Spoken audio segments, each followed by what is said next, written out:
Hey, Shalom, Duvid here.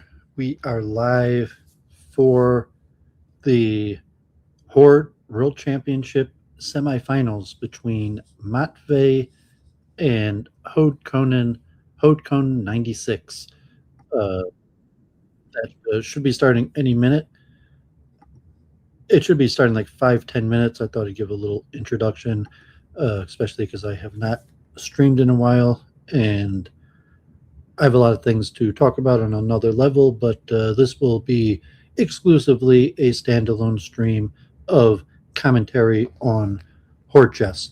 So let me just go straight to a stream share, and I will mention that the three finalists for um,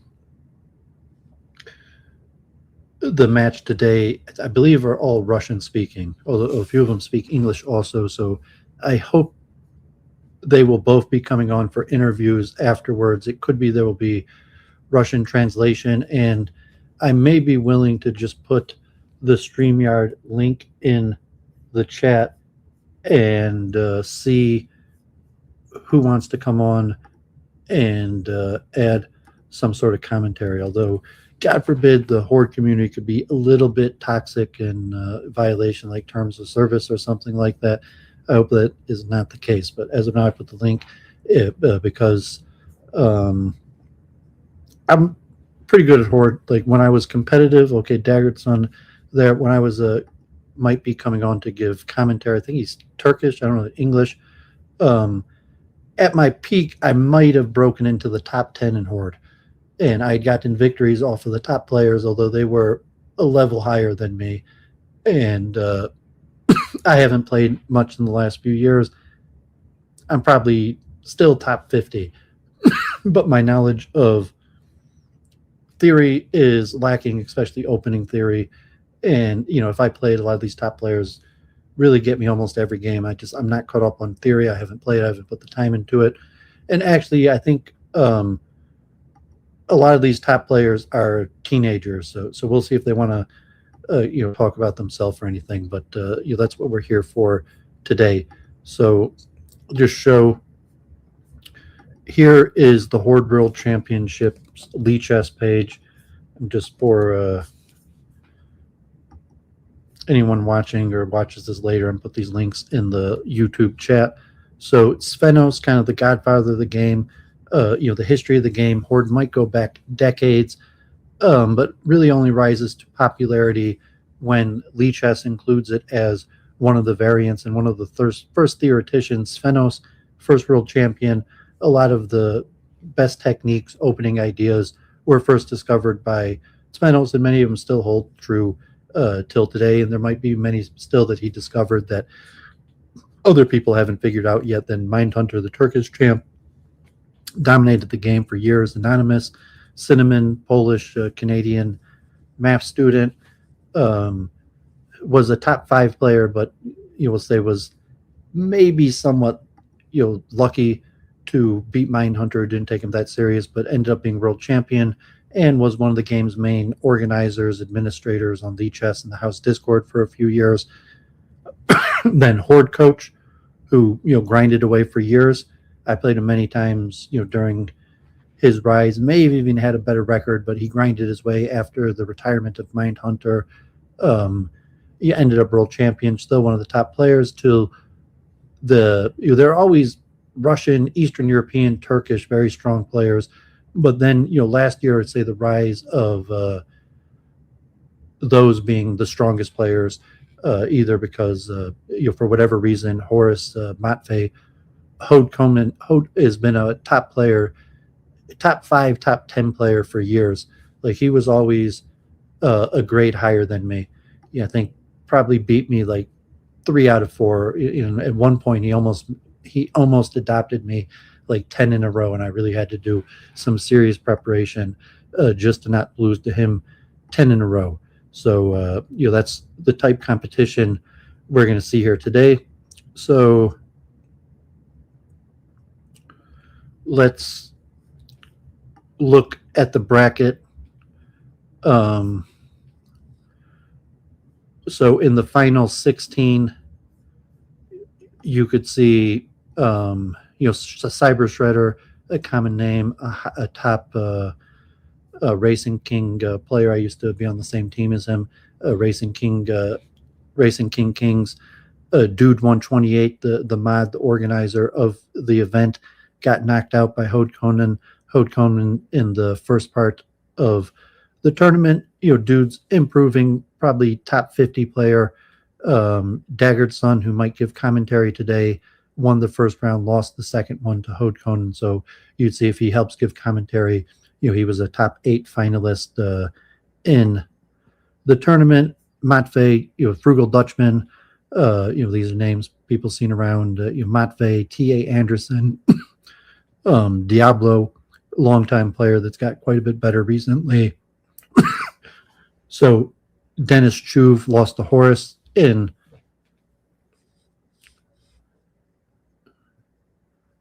an earlier knockout.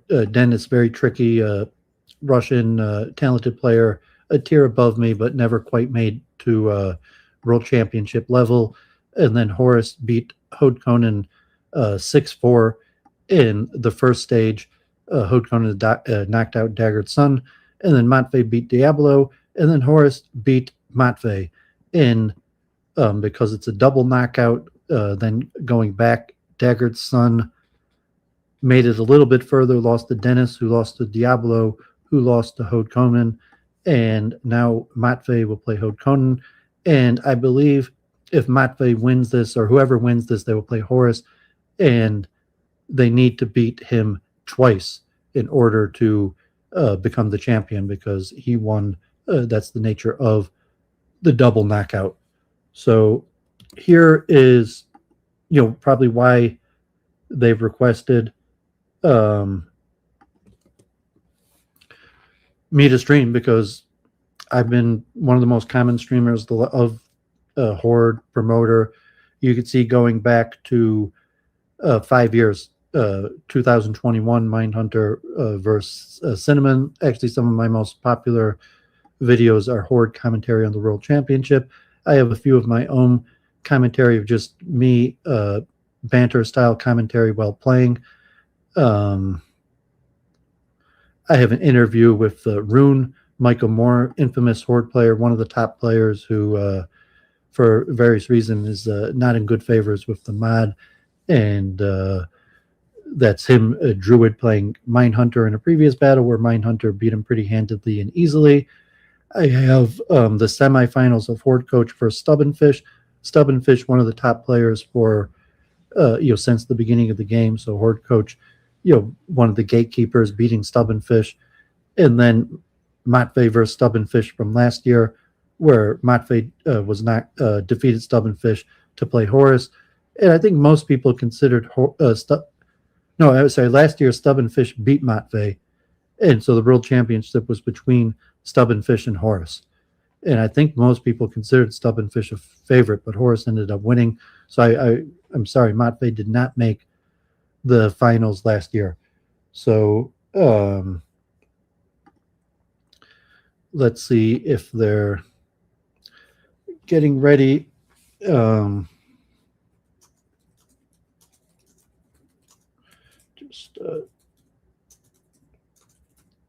using two computers here. So they have the weekly Horde tournament that I won many, many times years ago, concurrently at the same time. And I'm not even sure if Matvei's online. I know he's had issues in the past with connection issues or playing from a cell phone or something like that. So hope that there's no issues and the matches will start right away. I'm going to.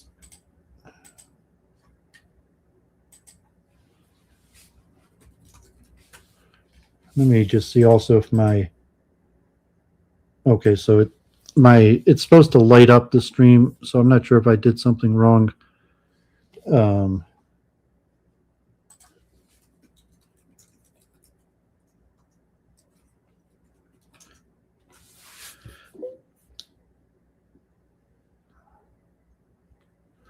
Okay, I probably messed up. I was supposed to put Lichess in quotation marks, so when I put Lichess, I probably just put Lichess instead of Lichess in quotation marks, so it's not showing up on Lichess Live. Let's see if that changed things, and now it's working.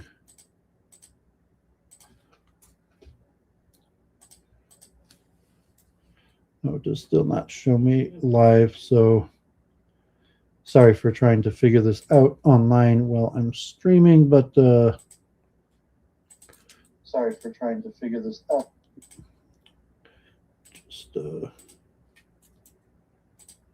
message this. It's supposed to show up on my Lichess page that I'm streaming, I guess, to advertise, and it's not.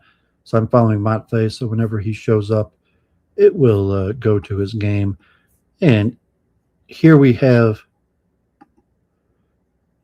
studies in the games, possibly after the stream and the interviews, we might go over some of these games.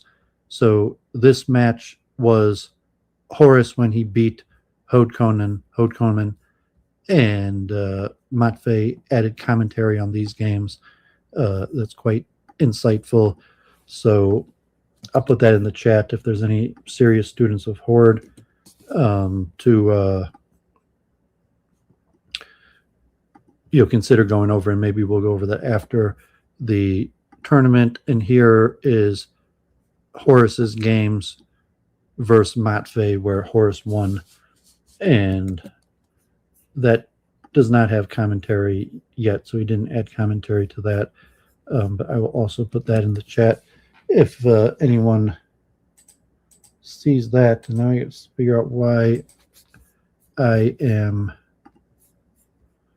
not showing up on my Lichess page, because I'm supposed to be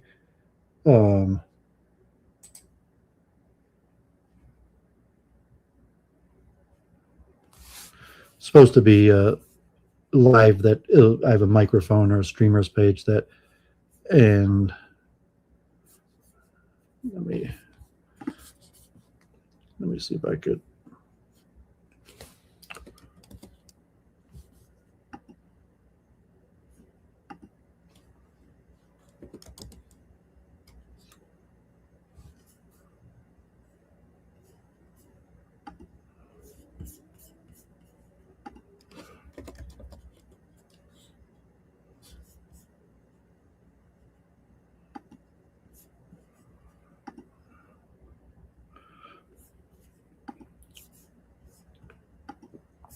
Okay, so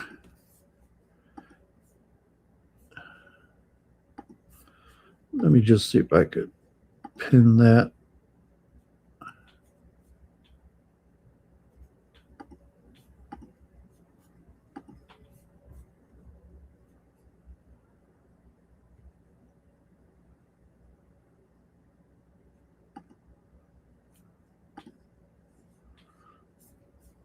Okay, so I have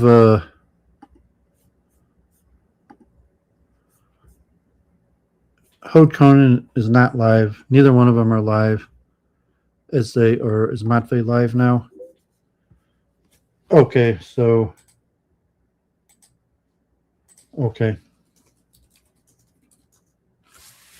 okay, so they're live and should be starting any second. I'm just trying to figure out why it's not showing up on my streamers page. Okay, it is showing up now. So if you, not showing up on my, I'm using my MacBook, and so I'm not logged in on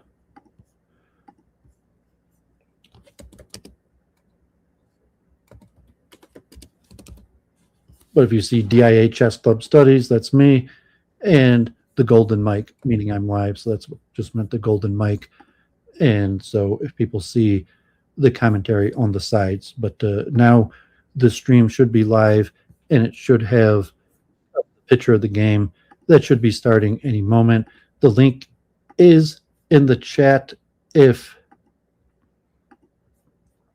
Daggered Sun or one of another Horde player wants to provide some sort of additional commentary, additional expertise, especially a player stronger than me or a finalist himself that will be more up to date in theory or explanation of what they're doing. I'm still more than ready to give strategic or tactical check computer lines for relative commentary, but I won't be at the level for the current most latest developments in opening theory or possibly higher level strategic things that one of the top players would be able to provide.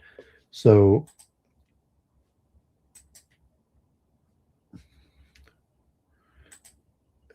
yeah, so as I said, these guys are Russian area, and one of them's a teenager. So yeah, I don't know how professional this is, and like relatively for Lichess variants, you're going to have a level where a lot of the people are anonymous. There's no really official, like, the most official thing for the championship is really, I guess me, or I mean, Lichess will, make it, and the moderators will verify. But in terms of like, even just verifying the identity of people, so I mean, quite a level of trust. A lot of these people have talked to each other, or God forbid, people, now with the world in disarray, where a lot of people come from various parts of the world, at war or various reasons why there's stronger reasons to protect identity. Yeah, it's going to be Horde in a second. The reason it's like this is because this is the screen of one of the participants. So right the second that he joins and is ready, it will be the game. So not sure you want Matvei-e2e4's issue, but it's saying, okay, this is the state of this is still the world championship for Horde. But yeah, you have scheduling. It's not, God forbid, can't say much for the production. Okay, so here we go. You could see they're ready in the commentary. So, also thinking like, because the finalists this time are Russian or Russian dissident, and what's going on with the war in Iran or different situations, it is interesting to consider Horde as representative of asymmetric warfare. Like I used to call it peasants' revolt, or the difference of Horde in all other variants is, from my knowledge, all the other variants on Lichess, both sides, black and white, get the exact same setup. So Horde is unique from all the variants, that there's different pieces that each side has. And then obviously you have the regular piece setup versus all pawns. So you could look at that like, God forbid, is to compare it to like riot police versus protesters, peasant revolt, but certainly some form of asymmetric warfare that you could consider, the different strategy where, as opposed to both sides having the same strategy, which would be in,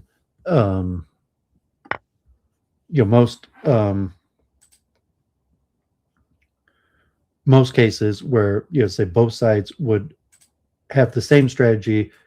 In this case, both sides have different strategies because the goal for the pieces is the goal for the pawns is obviously much different. I wrote my essay on Horde, like introduction to Horde, basic, and I gave the breakout analogy of the basic Horde strategy, where you want to get your queen on the opposite side of the pawns in order that you could take them from behind. That's the most straightforward basic strategy. On an advanced level, players are much more likely to try to prevent you from doing that. And so there's what's called the rook shuffle, or any form of like holding pattern, defensive setup strategy, where you try to force your opponent to thin out one of the files, as opposed to forcefully trying to break through on the A or H file. Like here trying a color complex, but basically you have 4 pieces and 2 rooks, and if you sacrifice two pieces on the same file, sometimes 3 pieces, you're going to break through. So often one sacrifice takes 2 pawns. So in this case,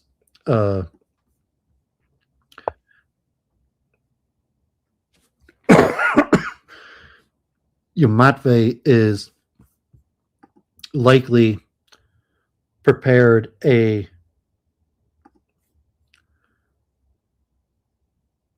I'm not sure what he's prepared. So honestly, basic, maybe he's trying to thin out the F file or the E file just as general piece preparation, but he's allowing white to advance and figures that he doesn't need to proactively try to break through the pawns. White, because your Horde has this forced Zugzwang concept because there's no pieces and the pawns have no choice but to push forward. So it's relatively a holding patterns. You force your opponent into Zugzwangs multiple times where they have to push a pawn. Sometimes it loses a pawn or it allows a sacrifice. So strategically what happens in these situations is black wants white. He wants to sacrifice his pieces in the same area of the board so that he could get behind the pawns and start gobbling them from behind. White wants to probe in different areas, force the sacrifice of the piece in different areas of the board, like switching from the center to the queen side to the king side, so that with all the sacrifices, there is no breakthrough, and then white could force the pawns through and push up. So like this point, white has sacrificed, black sacrificed the knight. Did he get 2 pawns there? So he just got 1 pawn. He just got 2 pawns for it. He's not lost a pawn, but this case you could see the D and C files are looking very thin. So it looks like no matter what, white is going to have to lose a pawn or push a pawn forward, allowing a trade. And okay, so that was clever. He didn't have Hode did not have to lose a pawn there. He traded. But now you can see the D file is down to just 2 pawns, but it allows the F pawn. So Hode, this looks like a pretty even strategic game. Yeah, I'm not even sure who's better. In fact, white might be doing okay if he could force through on the king side, and because what black wants to do is force a hole through the D file or the C file, the weakest link, and like I said, just get on the other side of the pawns and start gobbling them up. If white has enough time to push forward on the king side, let's say force the sacrifice of 2 more pieces, the knight and bishop, say, and still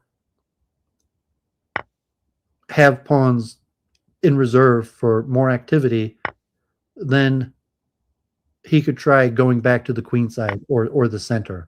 So that's just basic Horde, general advanced strategy, or any like if you coach regular chess, if any regular chess players are watching this, trying to get a better understanding of chess strategy, like Silman, how to reassess your chess, popular strategic aims, you have to have multiple plans, and based on what your opponent is doing, you need to keep on readjusting your plan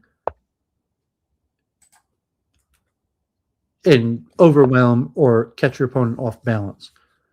So now black's queen is structurally locked in, with all these trade-offs. Like I said, it happened almost exactly like I said.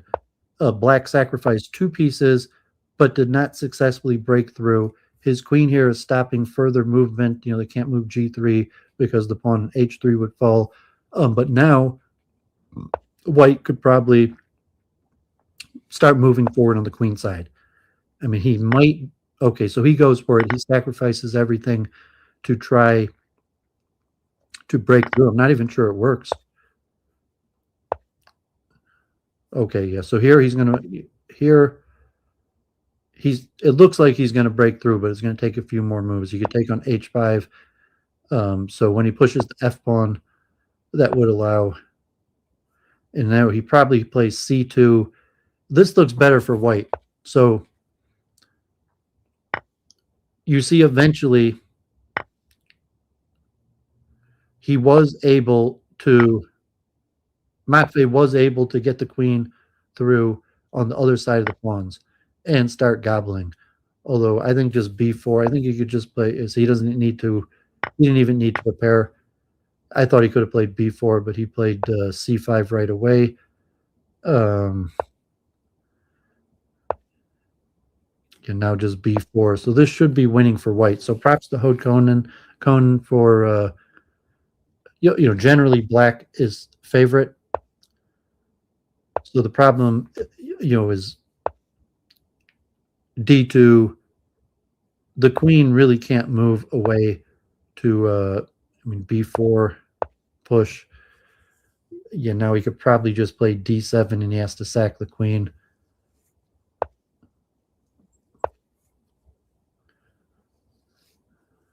Okay, he doesn't sack the queen, but okay. So props to Hode. Matvei probably hoping for a relatively easy, easy victory. I don't know, easy victory, but hoping to kind of easily move on into victory and move on to replay Horus in the finals. Okay, so here we get one of the most aggressive lines. This is one of the lines I play. I think this is one of the original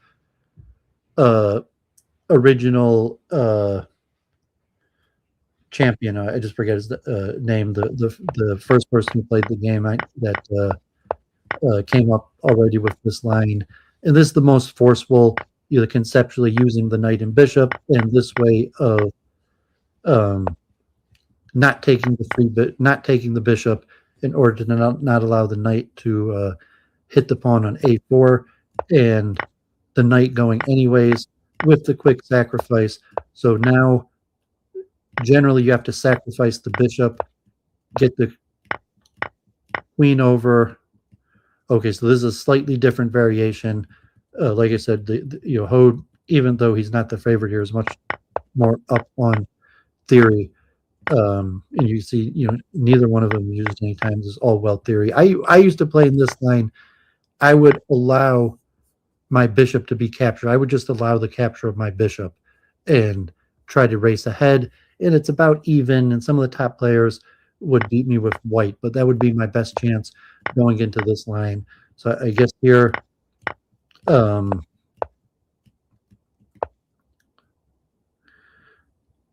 guessing this is good for black. This is probably preparation. Maybe it's preparation for Matvei also. I would think it's extremely likely. You could see almost neither one of them has really used any time. So I would think it's likely that both of these players had this position in their practice beforehand and were expecting this and have some sort of preparation. This is the most classical race variation. You think like Racing King, or this is your classical race variation where the queen is behind the pawns, usually on the A file, sometimes on the H file, and there's a rush for the pawns to break through before the queen could start eating them up from behind. And sometimes the queen's best strategy is to come back and try to take a troublesome pawn. Like here, he could have just started eating the pawns, but here he decides to use a queen move to get rid of one of these more advanced troublesome pawns, even though it'll take a few moves to get back behind them. So this is a pretty clever. It's unfortunate my MacBook, I can't do arrows like on my regular computer. I might even use two computers just so I could do arrows. Let me see. My MacBook has better sound, but I can't get. It'd be much better with these arrows. So I'm gonna try loading up my other computer.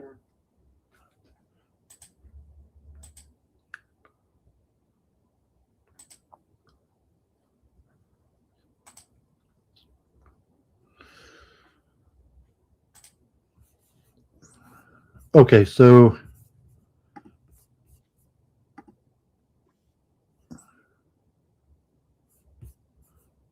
let's see.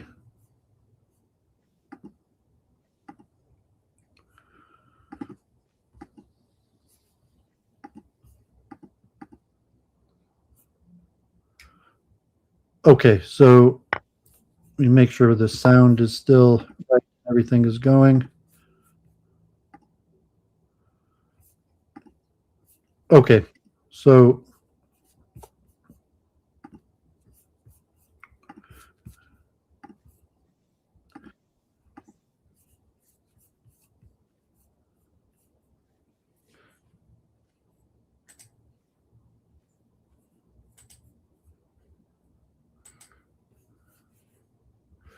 okay, so sorry about that disruption.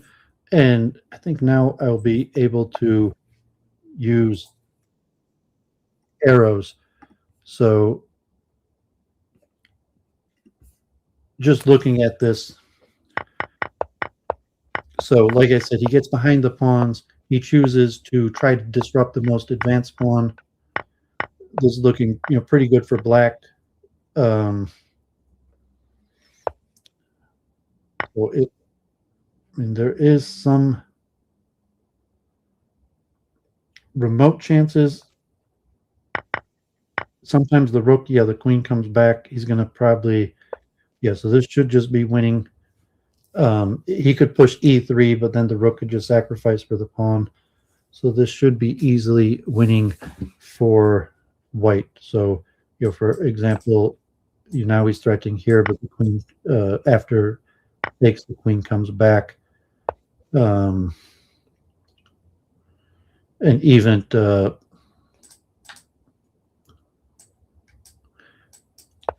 if pawn push, queen takes pawn, it comes back here, covering c8.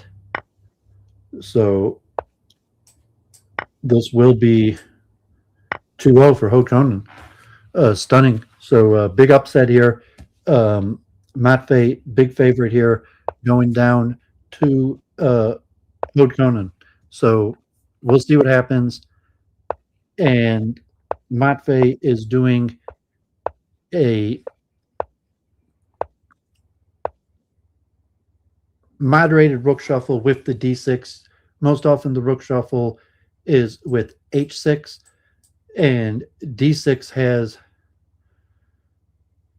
a similar idea where you're eventually going to play the knight idea to sacrifice on the a5, but you're waiting first for white to advance. So we'll see how black tries to go forward here. So I'm not sure if there was a breakthrough strategy. I hope Matvei's not on tilt here. So I mean, God forbid Matvei could be on tilt and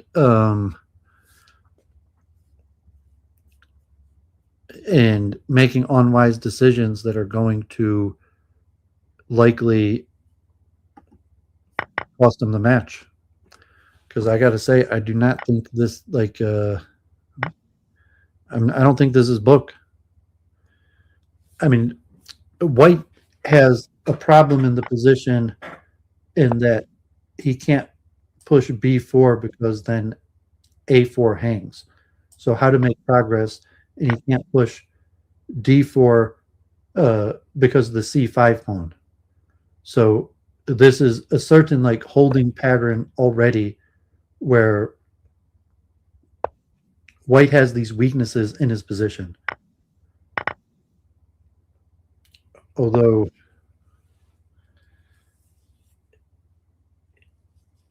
the H file, it's ironic that how the H file gets so stripped down. So he sacrificed H6 right away, and then he never took it. He never took back. And then when the h pawn took, he took with the h pawn. And then here again he takes with the h pawn, only leaving one pawn left on the h file.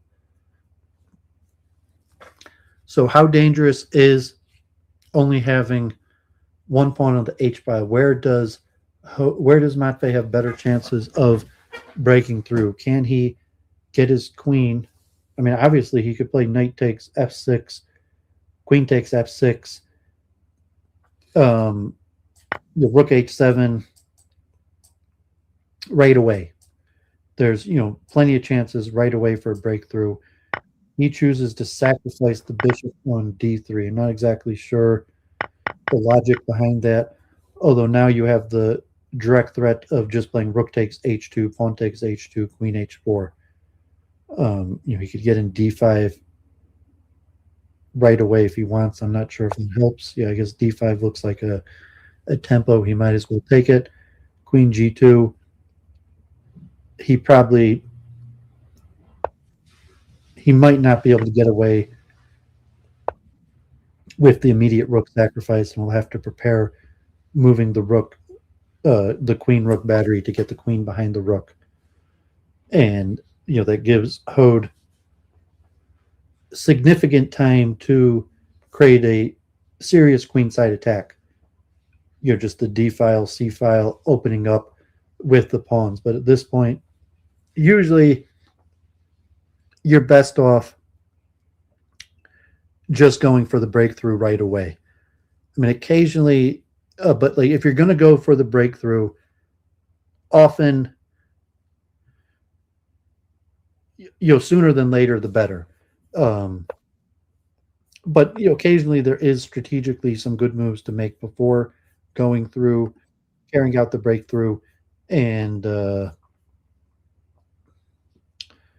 so Matvei goes with f6, and I'm not sure what he was trying to provoke there. I mean, he just defended with g4.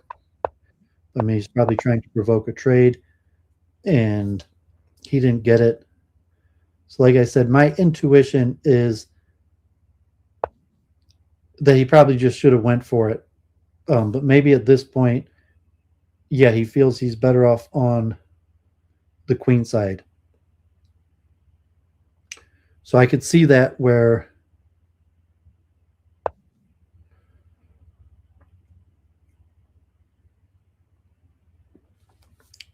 there's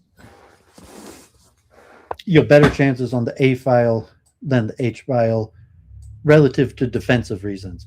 I mean to say it's going to be easier to defend the king side than the queen side. So therefore, open up the A file so the queen could get behind. Although often it doesn't work out like that, because if the queen comes around and you open up, you see these queen side pawns, you are actually defended the long way. So you can't necessarily eat these pawns and then start eating the advanced queenside pawns, because you have to start from the base of the pawn chain. So Matvei shuffled around a little bit there, was hesitant, and at this point he's finally he went for it. He's going for the breakthrough. He could start nibbling pawns from behind. Like I said, most likely he wants to go for f1, maybe even g2. He might want to get all of them right away.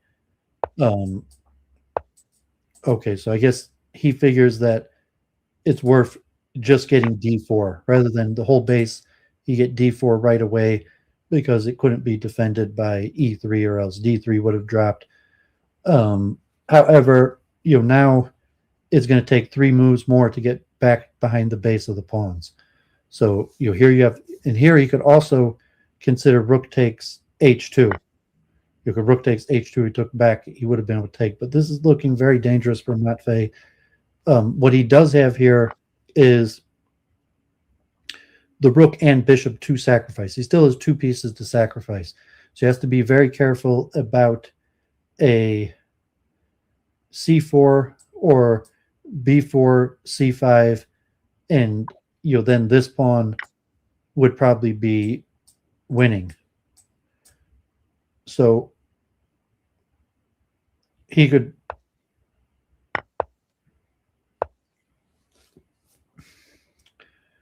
Yes, I'm guessing. Okay, so he could still defend the base of his pawns and try to come up with a better strategy. Obviously, he doesn't want to let white play e6.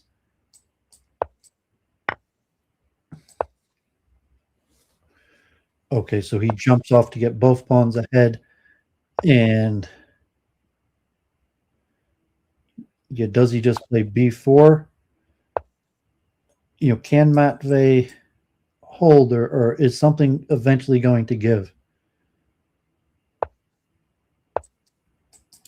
I tend to favor white here again.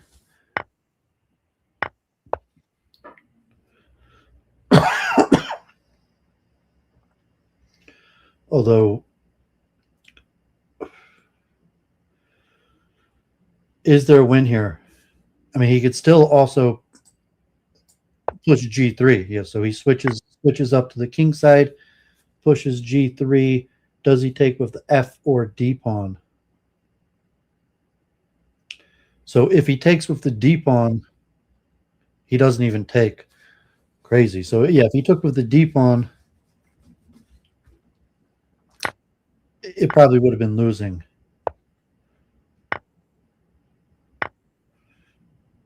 Yeah, there's still winning chances here, though.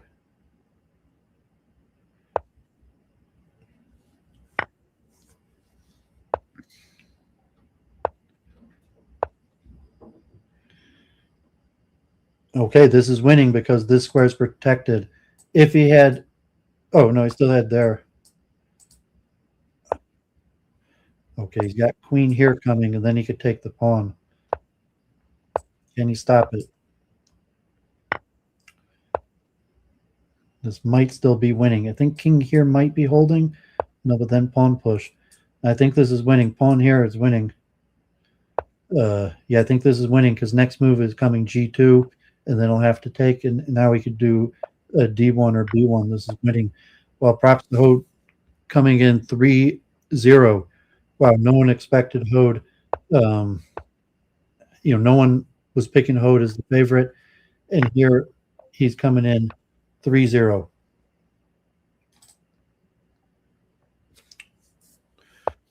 Okay, let me pour myself a little tea. We'll keep the commentary going.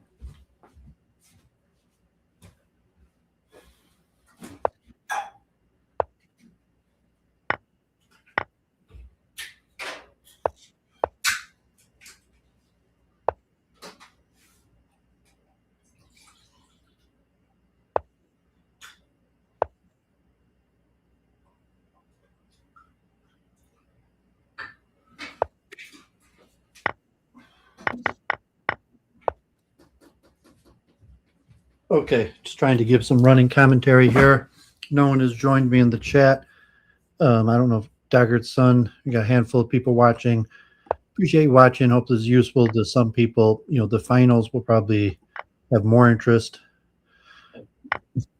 And okay, so here we have basic theory. This was actually one of the openings I helped. I used to play for white. And here you have basically the reverse of what we saw game 2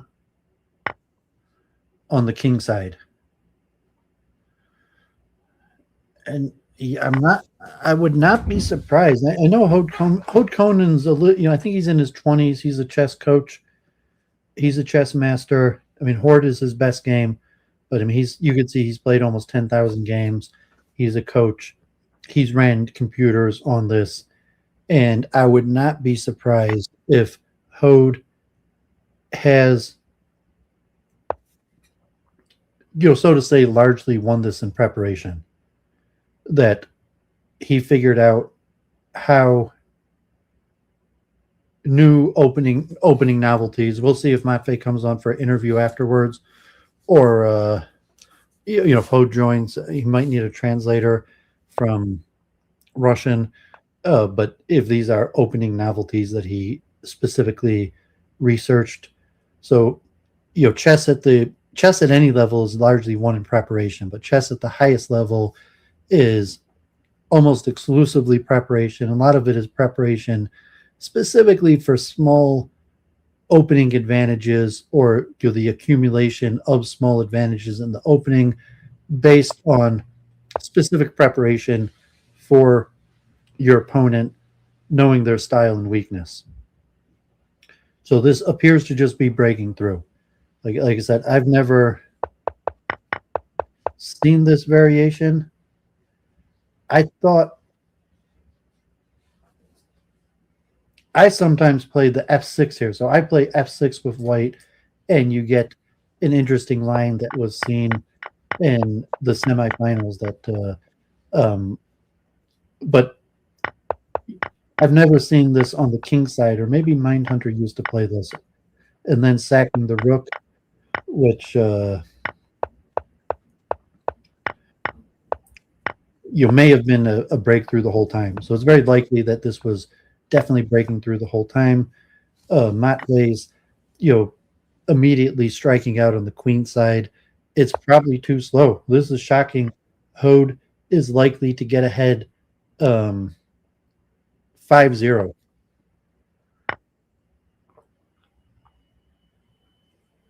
I'm sorry, 4-0. As, yep.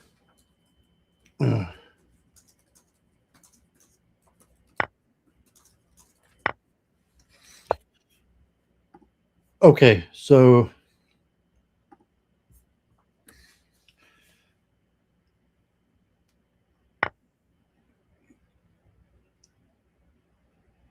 yeah, it looks pretty bad. Like you say, because if he takes the knight, you're just looking at the queen coming up, just one at a time.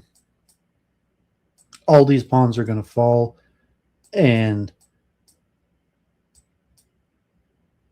it's unlikely. The queen side, like these pawns take a long time to move. So like Horde, it takes. You could count in moves if you think, okay, like regular chess training and coaching, it's going to be the method of exhaustion, calculating every possibility. And in Horde, on any given move, I mean, even here, for white, if you look, these pawns could move 1 or 2 squares, but there might be 20, 25 different possibilities. A lot of them could be eliminated. But if you're just thinking taking the knight, advancing the pawns as a group takes a long time. Even if the queen wasn't on the board, and just think, how would you win? It'd take a series of 5-10 pawn advances at different parts of the board. And okay, this looks a tad bit dangerous, although I'm not sure. I think he could probably just play. Okay, so he traded the pawn, but how serious of a threat is e2? And I don't think e2 is really a serious threat. So okay, he has to play g7 first to force the king off. Now he can play e2. But so now e2 is a threat, but I think queen.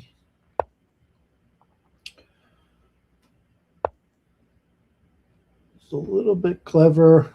I'm not sure. Okay, yeah, so queen has to double up on this square. He could play bishop takes pawn. No, he can't play bishop takes pawn. Is he just losing? Wow, did Matvei swindle his way? Did I overassess Hode's victory winning in this position, or did Matvei swindle a win? I mean, certainly Matvei did not want to go down 4-0 here, so he's got to sacrifice the queen just to survive. Matvei, we'll call the Russian humor, knighting the pawn. And this is probably winning.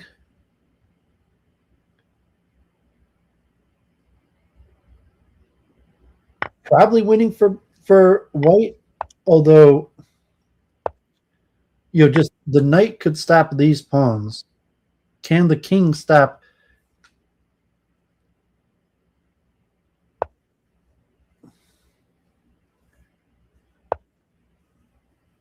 So can the knight do something useful? So the knight could at least allow the king to get to c7 before it retreats back. So now, well, he waited one move too long. Now we can't even stop the pawn from queening.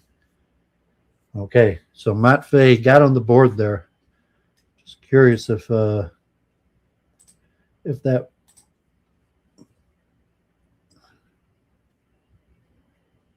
mean, so black was definitely better. It was really just bringing this bishop back. So it's the point. He can't take the bishop. Bring the bishop back was just a bad move. It allowed d6.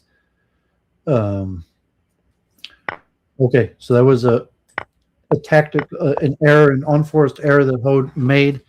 He could have went up 4-0 there, and now Matvei is on the board 3-1.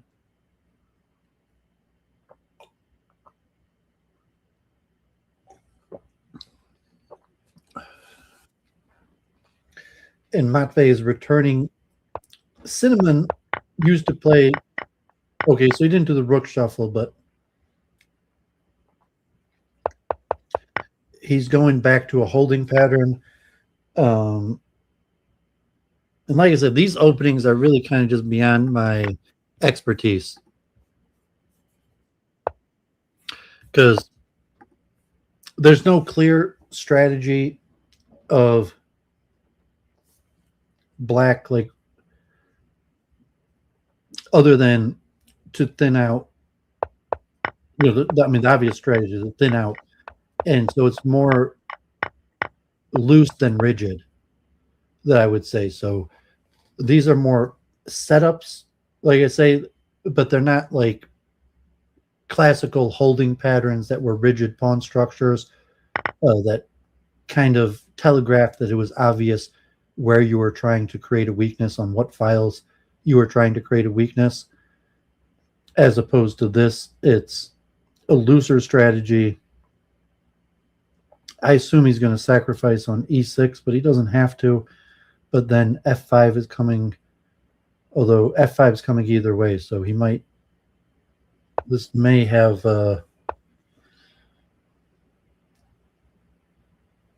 Okay, so this is a breakthrough. Copied the rook,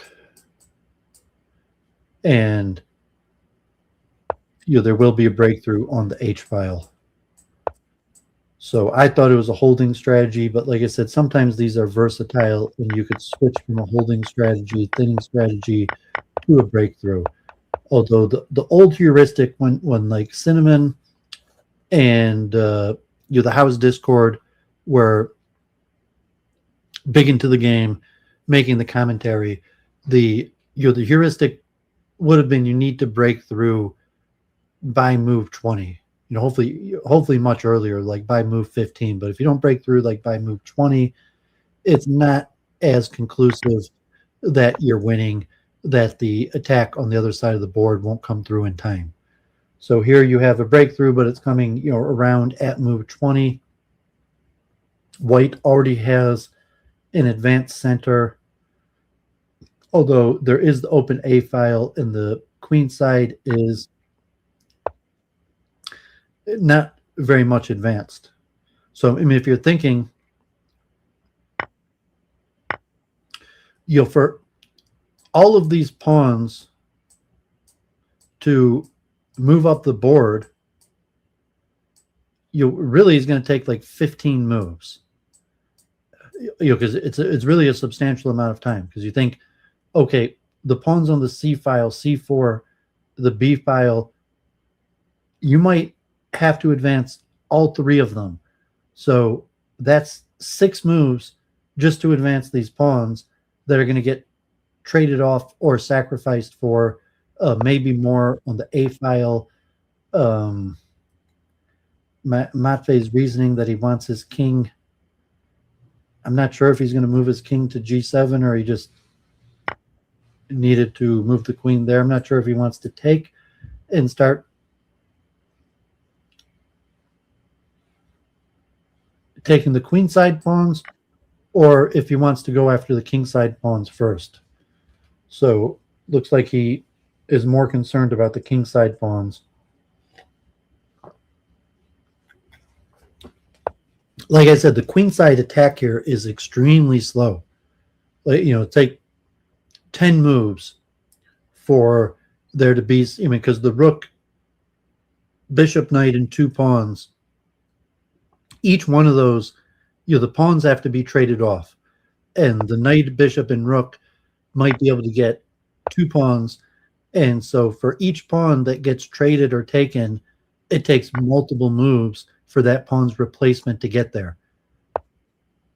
So Hode realistically has better chances on the king side.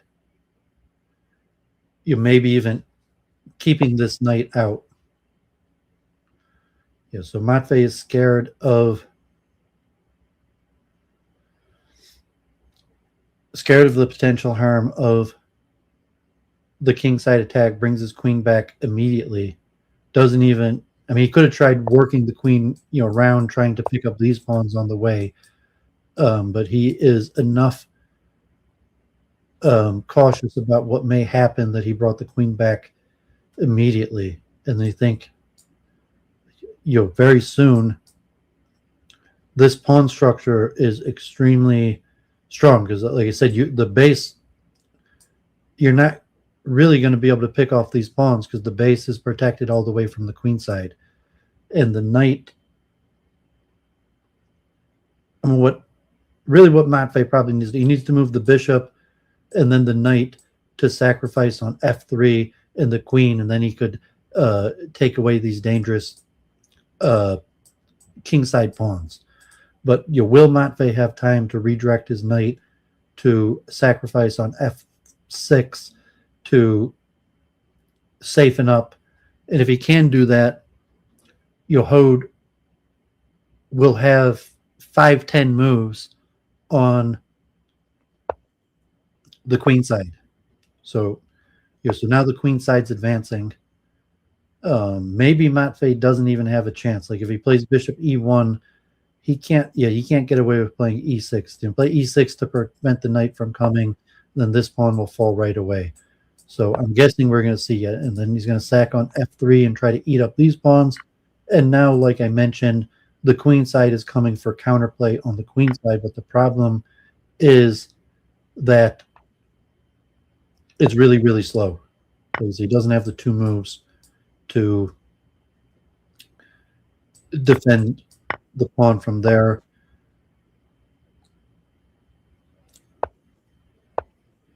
Although there's still juice left in this game. So now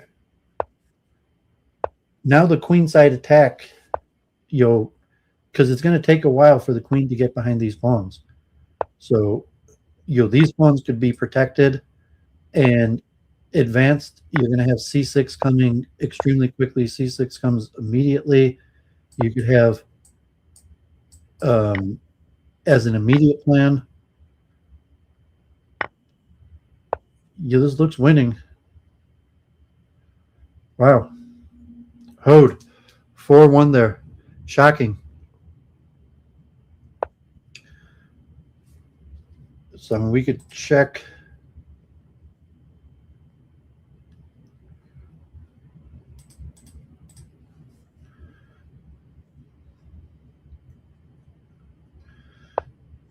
So he gets the breakthrough.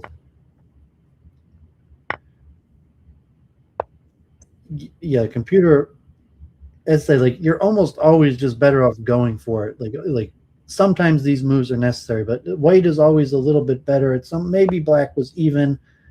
Did he have to come back? Matvei didn't. Hode did not play it best, but it was always in the realm of evenness. And then even after this point where he got the pawn, yeah, I guess he should have just played king takes g7. So running the king over didn't help. It was maybe the wrong strategy to try to get the king in here. And it was a better strategy maybe to leave the king on the other side, and then already it slowly favors white. So that was pretty interesting. You will go over all the games after, especially if Matvei joins. So here we have a classical rook shuffle with the white square complexes, and he sacrifices the c6 pawn right away, Matvei. There's different versions. You could really advance any of the pawns, but he does c6 right away, which sacrifices a pawn. He leaves the exchange open, leaving the tension.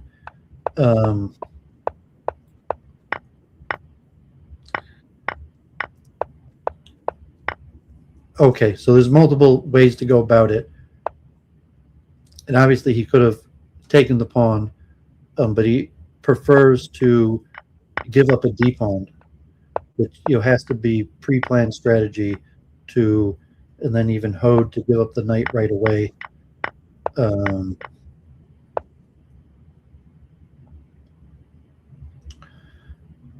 mean, this is probably book, so to say. And I'm guessing d5 is no good. d5 will probably take with the rook. And although maybe not, I don't know if the plan is to take with the rook. If he plays d5, he might have to play d5 anyways, because I can't imagine giving away c3 is good. Although I'm not sure how to evaluate this position. Like I said, these type positions are extremely hard to evaluate. So the d file has been thinned to one pawn.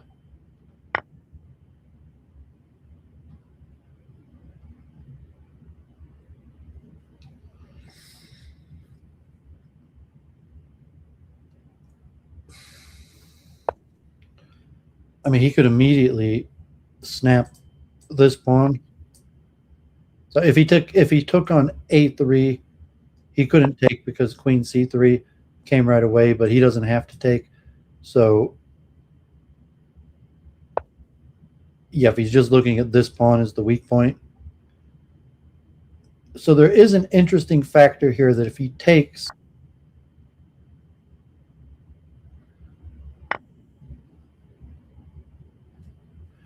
okay, first he takes on, yeah, I don't see how there's still not a breakthrough. Even if he gets the queen here, there's no immediate method. So now there'd be a breakthrough that the queen could you get through on e5, but I gotta slightly favor white here. Even if like the queen was on a1 right now, but I'm going to assume he probably wants to defend this with c3 at this point, and then the queen could come back. So if he defends with c3, then the queen's coming back in a round. If he doesn't defend with c3, this pawn, I mean, he could push it and then try like this. But this pawn's going to be loose also. So I'm assuming that he's better off. Yeah, so he has the time. He uses the time. Yeah, he plays c3 like expected. He's got to defend the c3 pawn. And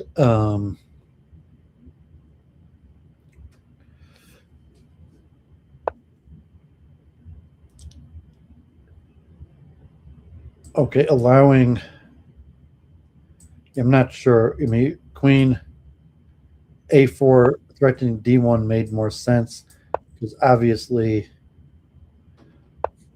okay, so now he could get behind like that, or I guess he's going to go after this pawn. So after taking on d3, he'll be hitting f5, and it's going to be hard to defend f5, although the pawn push is with tempo. So I'm not sure. If you notice, Hode has not taken advantage of his time advantage, maybe even strategically trying to pressure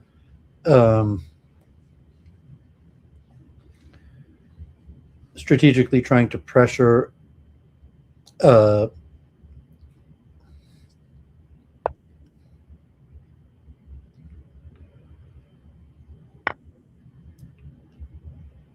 Matvei into time trouble. But I like black. Like I said, these pawns are really slow. Like you're thinking, and he only has one C pawn to think. Um, if the H pawn goes for it, that's 4 squares, and it's not going to have any backup. And the queen could probably safely return to the queen side. This diagonal is not going to be able to be stopped up. Okay, so he sacrifices in order to play d3. That should be fine. Take.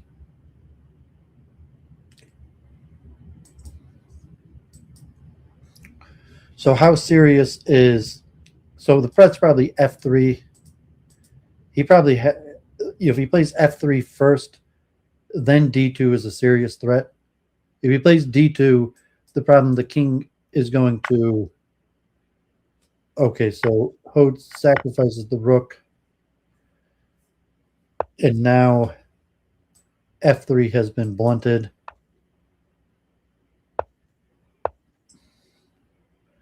Now maybe he pushes the pawn there. Maybe he could just start eating these pawns. You're not sure the wisdom of that.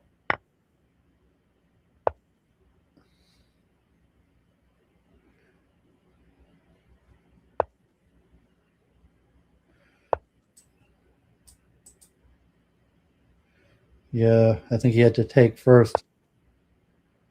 He's looking extremely dangerous. This is looking like another victory for Matvei.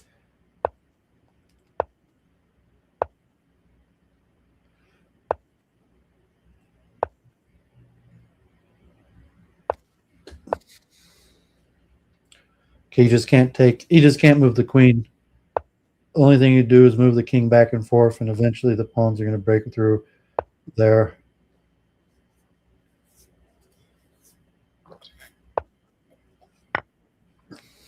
Wow. Okay, yeah, that game was definitely back and forth. Let's see if maybe Matvei could turn around, come back. It's possible that Hode had some serious pre-match opening prep and use that up. And now at this point, the opening prep advantage has worn off, and we're going to see a comeback because certainly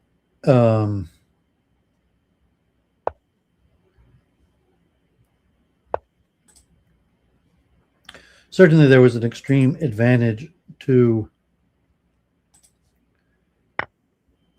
Hode there, and Matvei was able to come back. I'll have to check the computer also. So okay, so this time Hode plays a5 right away to prevent black from playing a5. You trade the e pawns.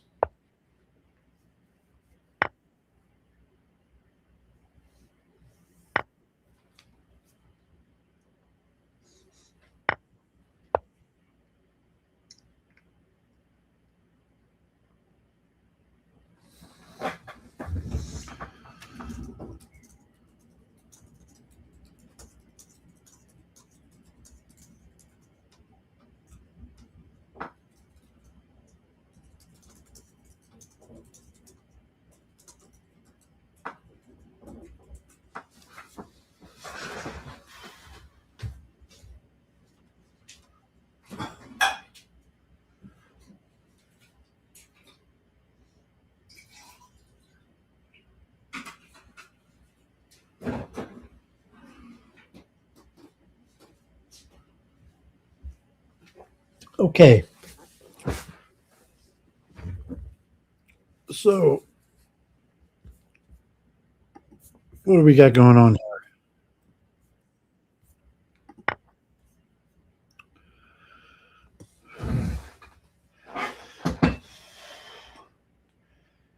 Yeah, I used to get positions like this with black against Hode, and I wouldn't successfully be able to break through.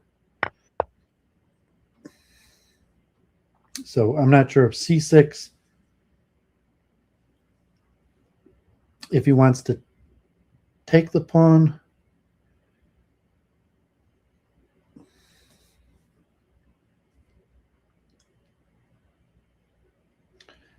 I mean, honestly, I'm not sure. I mean, often with thinning out the B file is the plan.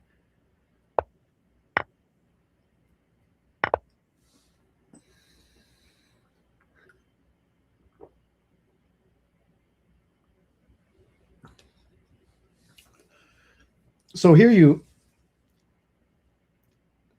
among the top tier of Horde players, it's very undramatic because both players have a whole bunch of different ideas and strategies, and at the same time they're trying to thwart and deflect and bounce between their various strategies, but all of the strategies are really slow. Even for black, the maneuvering strategies are slow, and it's also a waiting strategy to force white to into Zugzwang to push pawns that he doesn't want to push. But if you're just watching, it's hard to figure out what either side is doing. And obviously what both sides are doing is basically just maneuvering their pieces, uh, probing for weaknesses. So this is a semi-common thing of allowing the bishop to take a pawn on the first rank in order to be trapped. And although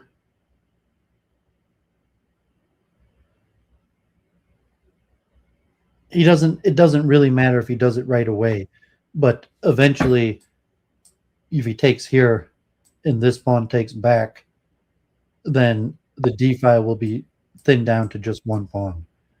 I mean, white could also theoretically give up a second pawn.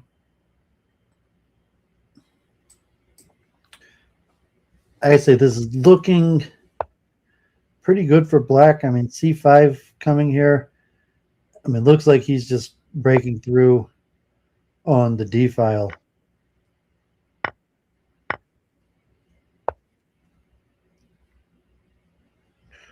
And I'm going to presume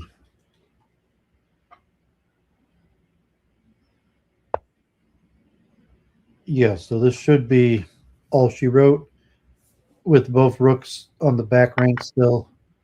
Presumably there's no way for these pawns to, so he doesn't even need to break through. You win these pawns. I mean, he could break through at any time. He could have went to the back, but he's figured eat up these pawns. So props to Matvei. Looks like he's came back, and this will be 4-3, right back in the match.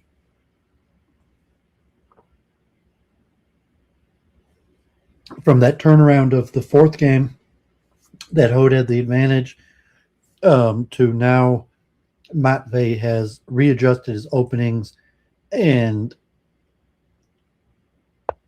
the momentum has definitely shifted. So even though it's 4-3 right now, I mean, it's a 10-game match. So Matvei has to get 2.5, basically has to win all three, or, 2.5 out of the next. If Hode wins one of the next three, it will go to a tiebreak.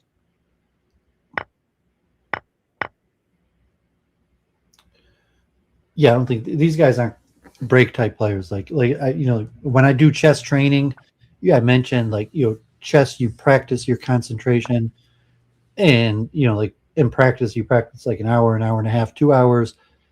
Beginner tournament game, kids tournaments are usually like half-hour games, so at most they need to concentrate for an hour at a time.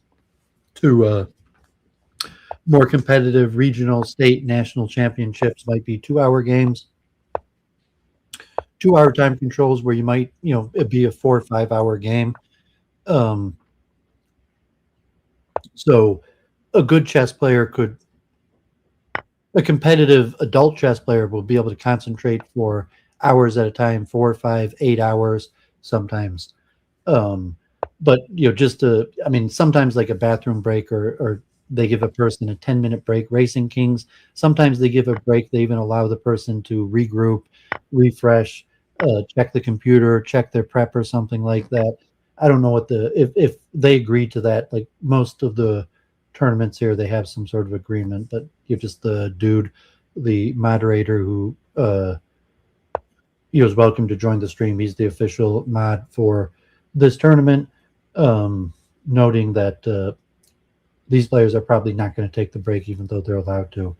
So we'll review this opening. Here we have the line that I usually play. Like here, I think someone once called it the crab, but here he took the knight. So usually the idea is to allow the knight to sacrifice and then block it open. Someone, I think Rune had called it the crab because the pawn comes here.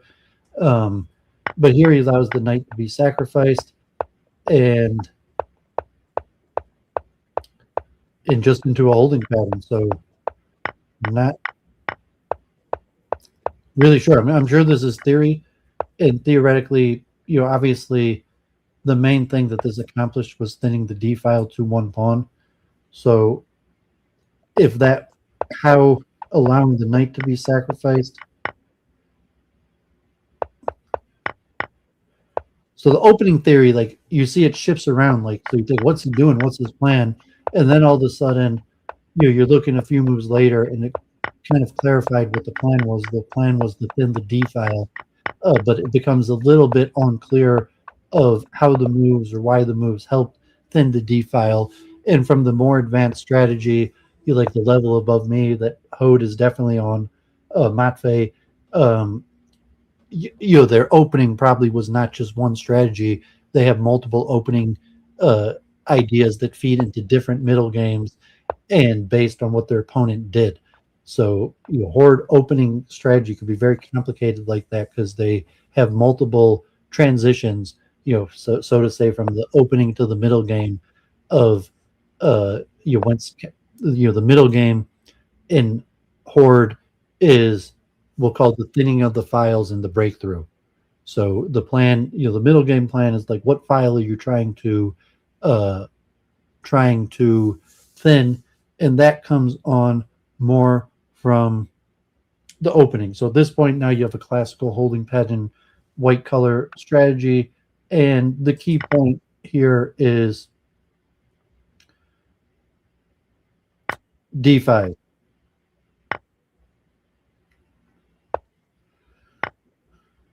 So he could push d5 immediately. This looks good for black again. I gotta say, this looks good for black. Can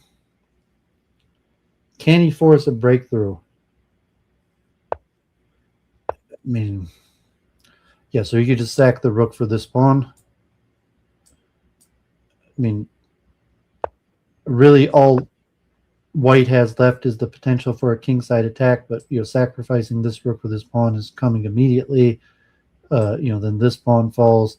It probably would even pay to take the kingside pawns first, because the queen side pawns, even just with the bishop, like I said, the queen side pawns take such a long time. So I'm guessing rook takes c5 here. He doesn't play rook takes c5. I'm surprised. Why didn't he play rook takes c5? I guess he's not going to take, but I just figure you play rook takes c5, and then the next move is rook takes c4. So, yeah, I'm completely surprised why he did not play rook takes c5.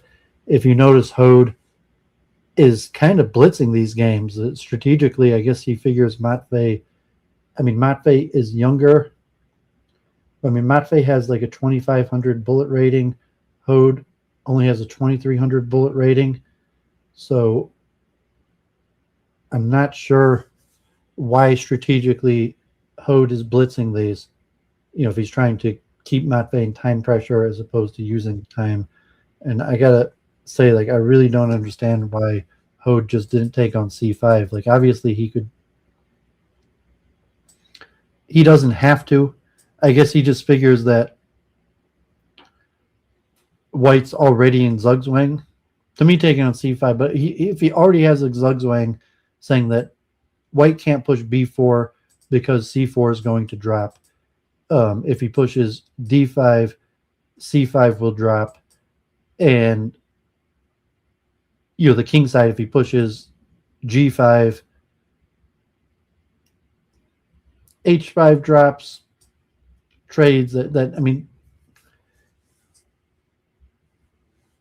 so Hode is basically saying he doesn't have to break through. That he'll just let white enter Zugzwang and push his pawns to his own demise. As opposed to, I would have just taken on c5, and I think that was clearly winning. In fact, I would even ponder to guess that my strategy was probably even safer.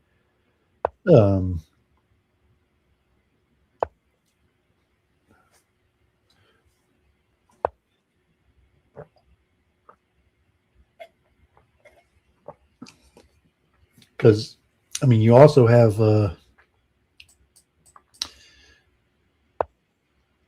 d5, e6 coming. He hasn't done that yet.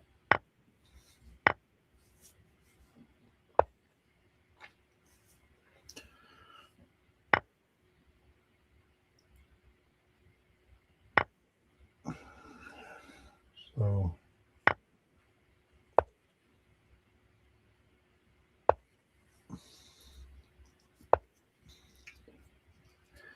yeah, it still looks winning for black. I mean, because, like I said, these queenside pawns are really, really slow. This pawn could be dropping. I mean, this looks just winning. I mean, because these pawns are stopped. Like I said, the king and rook just stay where they are. These pawns on the king side, he just take e3. If he pushes the pawn, yeah, these pawns are coming really, really slowly. I mean, he could just play. He could just move the queen and eat up this pawn. Don't let it push. Although he doesn't even have to. And like I said, if things get bad, the rook could come back around anyways.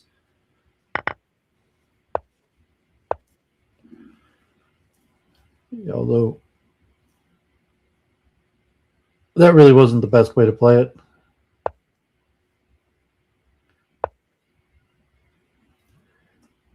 Yeah, I mean, Hode is blitzing this out, and like I think he blew it. Like, I mean, I'd say first of all, moving the rook was a bad move. If he just moved the queen right away, he probably could have held on to the pawn. Moving the rook doesn't help. Moving the rook was actually a bad move. Sometimes he just played instantly and saying he blitzed that. It was a bad move, and now it's defended. Now he moves the rook back, recognizing his mistake, and now, I mean, he could just move the rook up this way, or maybe he could move the queen.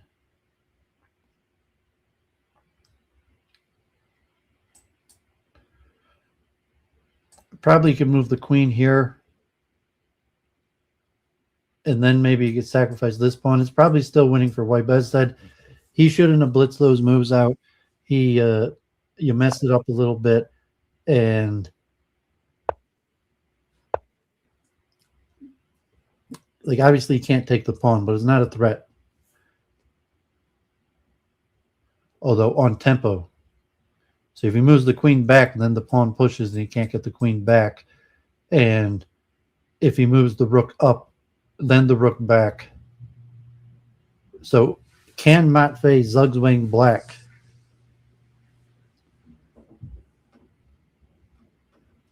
And like obviously if he plays king back, then the pawn pushes. Although you now rook back. Now he could push this pawn or that pawn. He can't take it. He can't take because pawn push here. So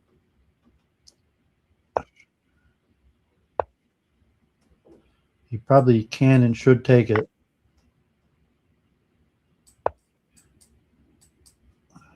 Okay. I think he's back to being okay. He just takes and then the rook comes back and he's okay.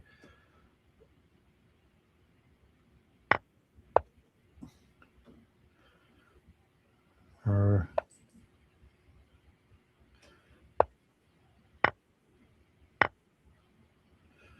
okay, so now this is winning. This is still winning. king here, and he's okay. Okay, Hode, barely hanging out to win this. Or is there a possible Zugzwang here? No. Now, if the queen was here, then he could be in trouble. With the queen here, it's completely winning. Okay, so Hode, under pressure. There was some chances there, but Hode winning. This will be overtime, or Hode will be playing Horus for the championship. Okay, Hode, older player. I mean, not older. I think he's younger than me, but a grown man, chess coach, surprising everybody by least causing tie breaks. All he needs is one of these next two games for the victory. I mean, Matvei with black here, so things go. If Matvei's on his game, he should definitely win the black. If he's going to stick with the same opening that he won with last time.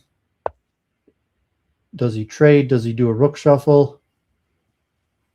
So Hode last time had tried a5, and so now he's doing like the cinnamon rook shuffle, or is he going to just trade sacrifice right away? Yeah, so he's going for the cinnamon rook shuffle. Like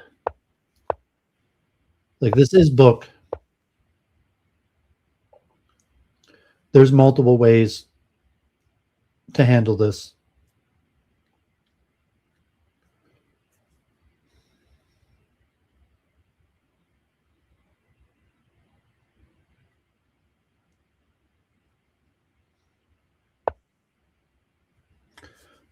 Okay, yeah, so eventually you have to sacrifice the pawn.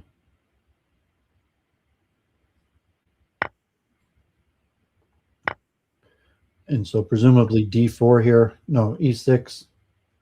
So e6 and then knight b6, a5, hitting the knight, not allowing the sacrifice here. So I'm going to presume this is book.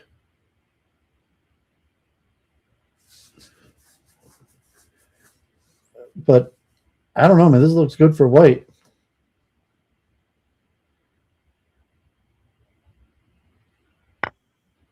Yeah, I mean, he almost has to take the pawn, and then, I mean, how does he even get the queen behind the rook?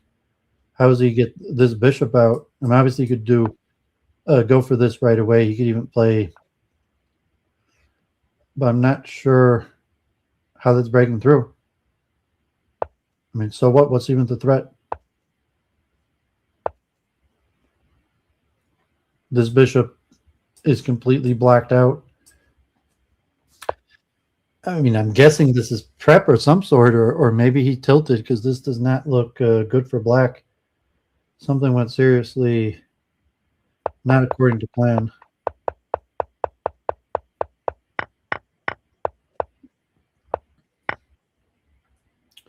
I mean, maybe he knight sacrificed. I don't know. I mean, you think maybe he was supposed to play knight sacrifice first if this was book, but this one is looking really bad. I don't see any breakthroughs, so he just has to enter a bad defense. I mean, sometimes it's still. I mean, black still might be advantageous because Zugzwang. One of these files will likely thin. So he just sacrifices the rook. He didn't need to do that right away, but he did that right away. And now sacrificing the rook right away gets the queen so that he can't play c4 without losing the pawn on b5. One of the advantages of sacking right away, maybe the definitive reason why he did it. Okay, so I wouldn't call this rook shuffle territory, but it's similar rook shuffle strategy because, like, rook shuffle wouldn't work out. Like, this is not what you want. I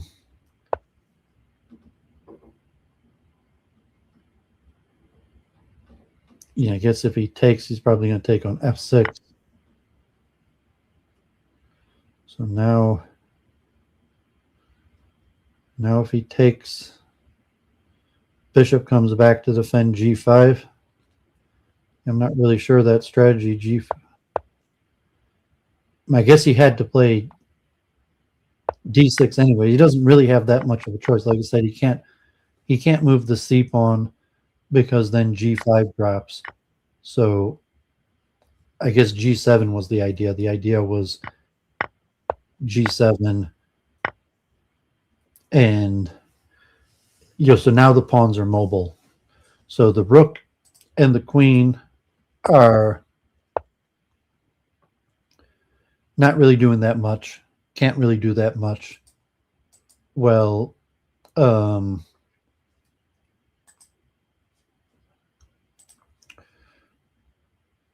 pawns on these, the G, F, E, and D files are all mobile. So if you look at the queen in 3 pieces versus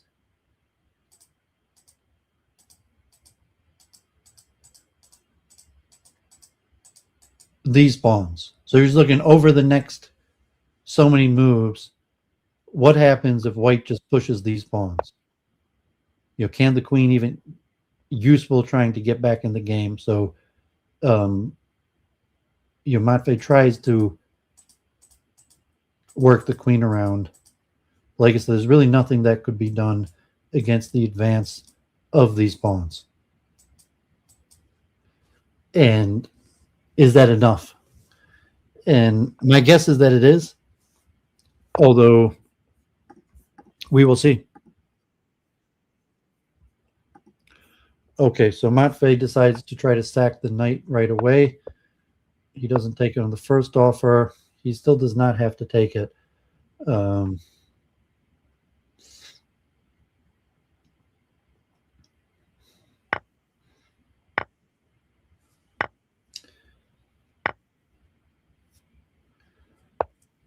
Yeah, this does not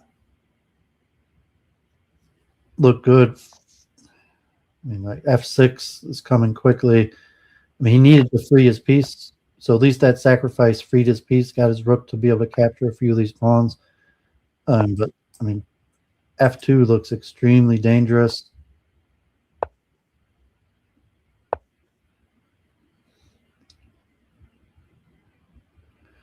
I mean, he might be better off playing g7. G7 is probably winning. But, like, yeah, he doesn't even need to. He just defend his pawn.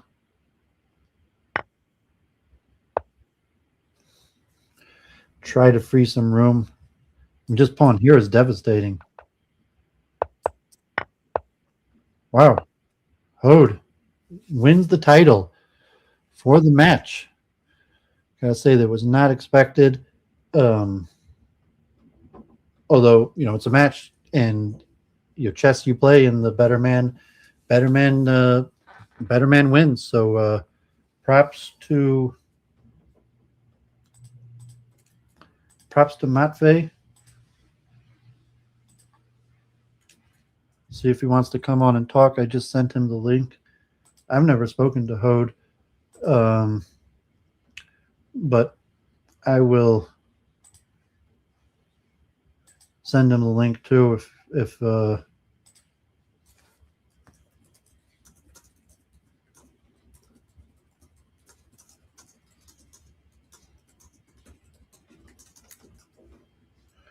okay, so I just sent Hode and Matvei the link, and we'll see if they want to join.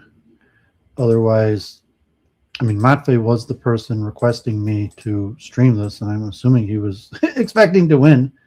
We'll presume that he was asking me to stream because he was expecting to have a relatively easy path to victory. So Hode already popped off. He's not even on. Matvei is still around. We'll see if he joins. I sent him the link. The link is in the chat. So and we'll see next week about streaming the finals between Horace and anybody else. I mean, the link is in the chat if anyone wants to hop on and talk. my MacBook is like overheating almost. I mean, not my MacBook, my PC. And it looks like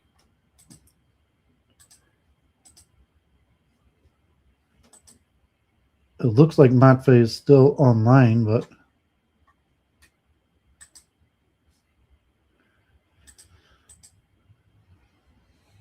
we'll see. Okay, so I'll give a minute or two for anybody to join. Okay, so he did join. Matvei, wow, big surprise. I didn't, Hode really came up with some serious stuff on you there.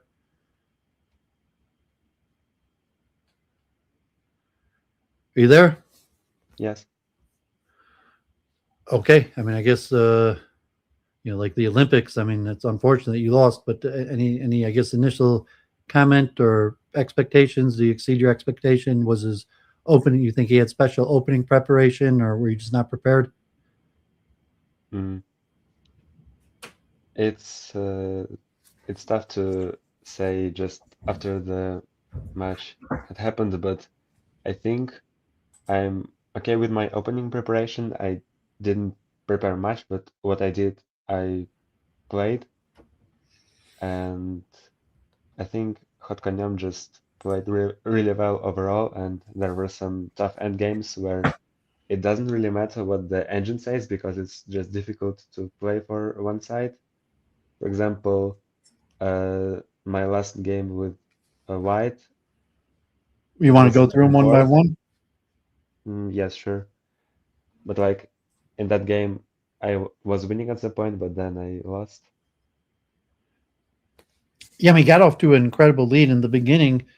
It looked like, I mean, maybe at opening novelties or something, and he was just, I called this like the cinnamon um, rook shuffle that you played. I mean, Cinnamon used to play this rook shuffle on me. I'm not sure if he came up with it or why or you didn't do the rook shuffle the first one. Um,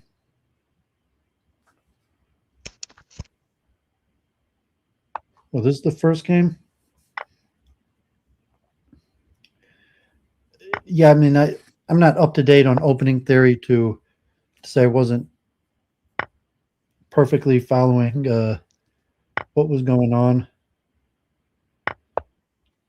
but it looked pretty Well, easy. here I was prepared up to queen take c7. There I knew my position was better because White's queen side is weak and I had to do some sort of fortress, but it's not really obvious where one has to put their pieces.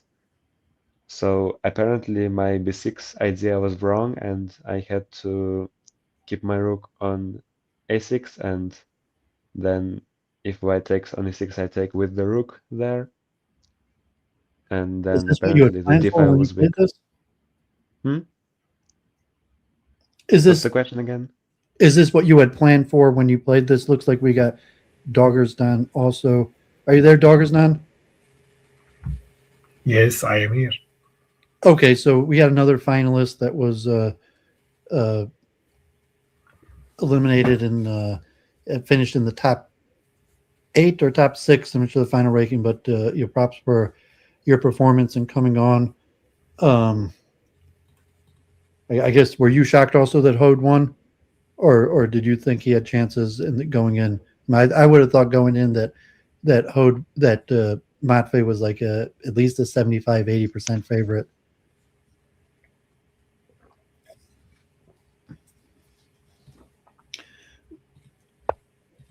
Okay, so whatever in the first game, whatever your idea was, doesn't it didn't lead to a breakthrough, and yeah, I mean, looked like he was just better here. If there's a little chances, Yeah, I see after my b6 white can just trade on f5 and then I don't really have much play. And around this I realized that okay, I'm probably not winning this game.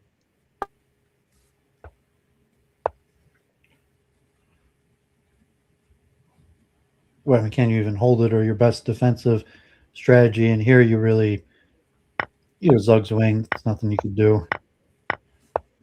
So I mean, that was kind of surprising. I'm not sure if the opening got out of your control right away, or you got this structured that you were expecting, and just forgot your prep. I think the screen isn't loading on the stream. Like I only see Queen H4. Let me let me Okay, do this. now it works. I'm going to do this differently, so I'll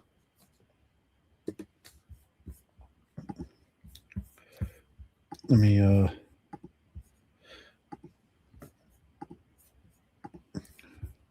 yes, I was using two computers, so I got a MacBook uh and a PC, and for whatever reason I could only do arrows on one of them, so that's why I was using the MacBook. But so hopefully this won't have any problems.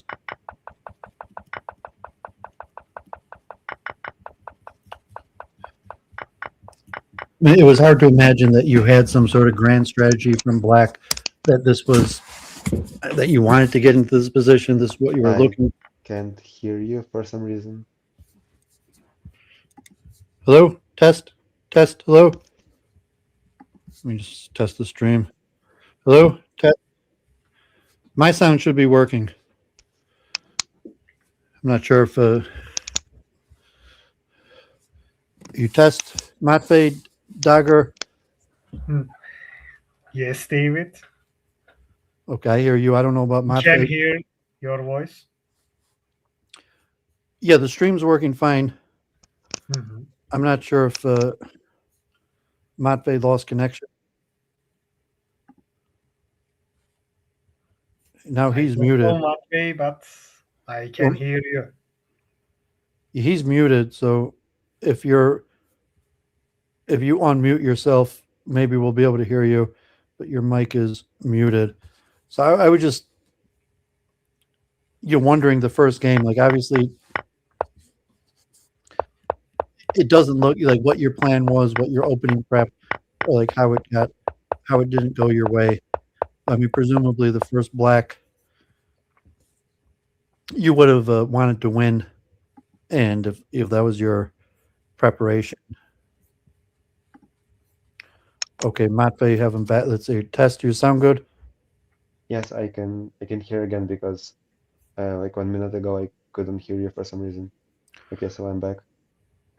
Okay. Yeah. So yeah, I'm not sure what your match strategy or your prep, but I mean, presumably you want to win your first Black, and then at some point, whatever your strategy was, it became obvious like it didn't work, and he was able to grind you down with the first white. But I don't. What was your match strategy or your opening strategy for Black, and what do you think went wrong? Well, I kind of always try to win with both colors. With Black, I thought I had decent openings, and I think I had like a better position after maybe 15, 20 moves in most of my Black games, but then I messed up, or just I messed up in the end game. For White, well, I my idea was to allow infiltration, but then have a strong counterattack. I managed to win a few White games, like at least one I remember. So if Black Which plays really good, really precisely, Black can still win in my openings because Black is better in Horde, and hod-konem was a good player, so he beat me with Black most of the time. So it was just B6. The first one he played B6 against you, which is maybe you weren't expecting. And I guess this position, I've had this position many times. I think opening No, I book. mean I was expecting B6. I knew he would play it, and I prepared like DC and then Queen takes a7, and then I knew I would shuffle. I knew my position was a bit better, so you see it's like around zero, but eventually it gets better if Black plays the right moves, but I didn't play the right moves. Okay, yeah, so the second game,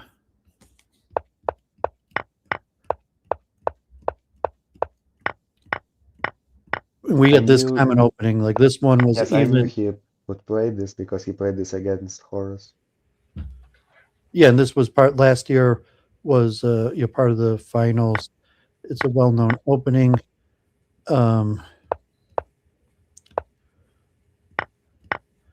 As they usually when I play, I just play Queen A8 and let play pawn takes bishop here. Both moves are possible. hod-konem played this before, this bishop c6 idea. Yeah, these are You all just booked. try to thin out the d file. So you knight E7 here. I'm not sure what the idea is, but I guess that's the idea, is to induce D5 so that you can play rook takes on C4. Right, so knight c6, rook c4, these are interchangeable, but in general, black wants to infiltrate with queen d1, and then they can defend the king side easily.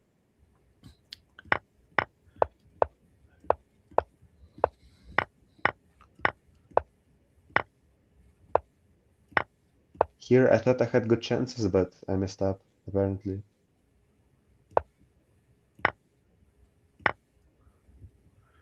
Okay, You so hear that the was the mistake. fatal. This time, I'm not sure exactly why it's fatal, but Yeah, I was thinking if I go d takes e6, can you scroll back? Yes, so I was thinking e5, fe, de. I was thinking after king e7, I can't really make progress, but apparently Stockfish thinks it's equal. And after f takes e6, instead of this move, I thought I could defend all of my pawns, but I missed queen a2 c6, which was a very nice idea, but hod-konem. yeah, so he finds that he was also kind of blitzing. I was wondering, he didn't join for the interview. I never spoke with him, but I sent him the link on Lee Chess, but he was kind of blitzing. I wonder if he was purposely doing that to apply time pressure of some sort. But yeah, I mean here, so it's he had good technique and just won that after that.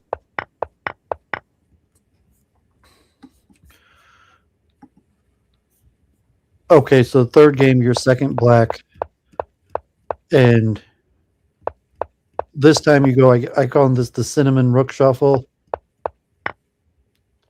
This old school.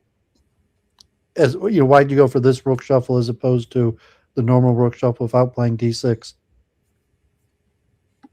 Uh, well, here I have more attacking chances, so it's not like the rook shuffle, it's completely different. It's still called a shuffle, but here you have more knight d7, knight b6, and maybe like after d5 you can trade the pawns and then still attack with e6, knight d7. The position is more dynamic, more open usually. Flexible. You just wanted more flexibility and more options. So this one, Yes, I really like this opening. And you he know, goes for d5, so we take the pawns and then knight d7, e6. So usually this happens, but there is no h6 sacrifice. I'm not sure how the h6 sacrifice impacts this position, but apparently black is better here. Like Soccer says it's -2, right? yeah, I'm not sure where. I don't remember where it started going wrong for you. And his problem is that he only has one h5 pawn, so if I manage to put my rook and queen there, I can infiltrate. My problem is how can I put my queen to the h file? I was thinking after f6 maybe knight takes, and then he can fork my queen and bishop with e5. So I still lose two pieces, and I thought, well, maybe I can sacrifice my bishop on f4 and then go knight f6, Yeah, I because didn't. otherwise he's threatening e5 here. Okay, so you just figure preemptively sack it, or it's better this way, which it appears fine.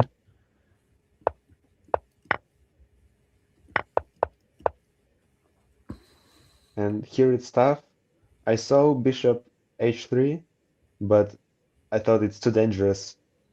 because like I have two rooks, but it's easy to mess up. And I thought, well, it makes more sense to infiltrate on the A file because he's attacking there. So I tried to move my queen to the A file with moves like F6. I also thought I better keep my bishop on the E8 A4 diagonal to control B5 because if I just go bishop C8, he simply goes C5. So I thought maybe I can win a pawn there, but it's complicated. Yeah, I was mentioning in the commentary here that that might be what you were thinking, and just saying from experience, or you're often better just going for it right away. Like if you're going to sacrifice and you get your queen behind the pawns, like it's usually better sooner than later. So like I mean when you played F6 um or these moves, but I mean I guess you're still completely winning here. So I mean even here, yeah, I guess giving up the bishop is slightly better, but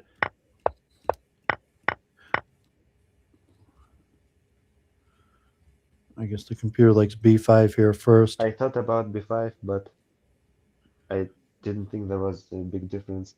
Well, apparently there is because B5, you have to play C5 You know, after because the pawn B5. on D4 is hanging.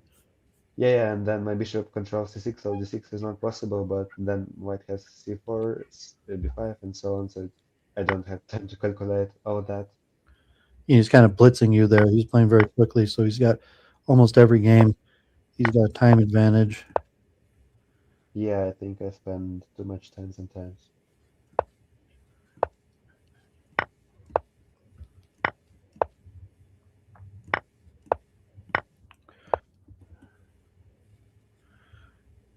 Yeah, I mean, I guess the computer likes Queen C3 more. I'm not exactly sure why, or even or there's a difference. It's kind of hard to figure out where you went wrong here. Yeah, I think I checked with analysis Can we just afterwards. take I on can E3 go. against the rook here? What? Yeah, How yeah, does that but even help you? look, I have like 10 seconds, and he has all sorts of F7 and D7 threats. So, per se, if we have F7 here, I take with my bishop. After D7 check King C7, I control both E8 and D8. But the problem is he can go D7 first. Then I have to take with my bishop, and then we have F7.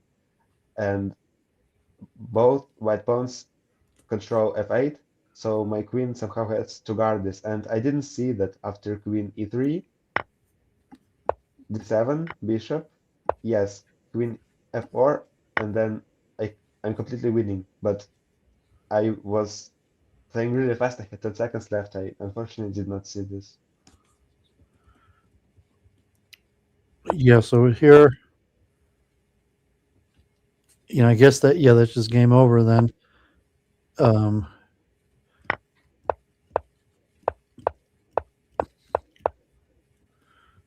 yeah. Yeah. Then he doesn't give you another chance. So actually, here was a little surprising. Yeah, it was really strange he didn't take my rook. Yeah, I mean, taking the rook, I guess, should just be completely winning. I don't know what he's scared of. I mean, maybe he saw that. I mean, even this is. Yeah, this completely winning for white because the bishop can control the king side, really. But well, it's still probably winning for white. If it's Yeah, a it's one still, I guess, plus rook one, c7 is the best we win. square. Yeah, and then, I mean, if he takes like this, then you're winning. But that's rook c7 is the square, and it's still probably winning. But here,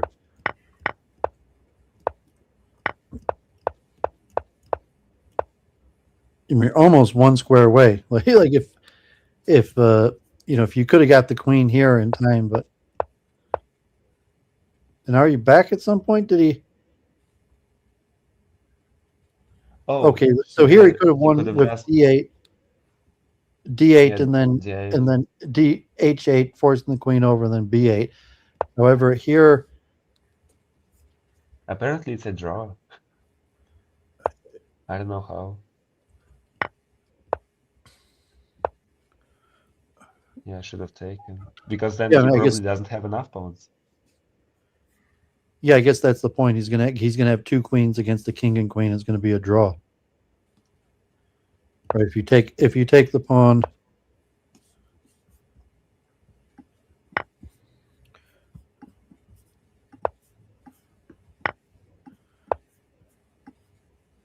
Yeah, it's just a draw. You set. You don't. He doesn't have the two queens. It's just gonna be queen versus king. Right. I'm not sure half a point would have helped me, but would have been good. Yeah. Okay. So that's unfortunate for you. And then, I mean, so here, yeah, it was shocking. I was watching. I was not expecting him to get a 3-0, 3. To be off to a 3-0 start. Yeah, it was unexpected even for me. Like I thought, okay, maybe he can have like 2 or 1 lead, but 3-0 is really strange. I thought he was. I mean, I think you get the crab. What I saw in the other matches with the F3 and F6 and C6, but Yes, but I didn't like F6, knight takes D5. What Horus did, he got good positions there, and I thought maybe I can go D4 because then knight D5 idea isn't so dangerous because with F6 I just overextend there. Here there are also interesting lines provided, so I thought I could play this, and I think later on I played F6 2 once. I kind of was expecting hod-konem to play this line. I knew he likes to sacrifice pieces in this way. So you see it's like just mirrored of main line queenside illustration with this knight b6 sacrifice. Knight g6 is the same thing, and I thought I can get a nice position here.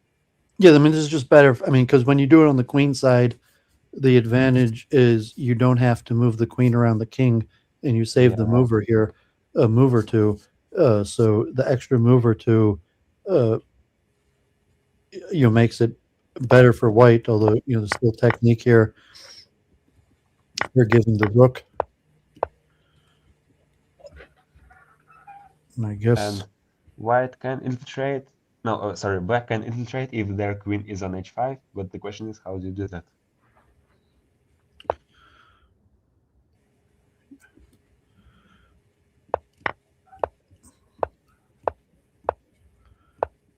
And so he eventually infiltrates, but it.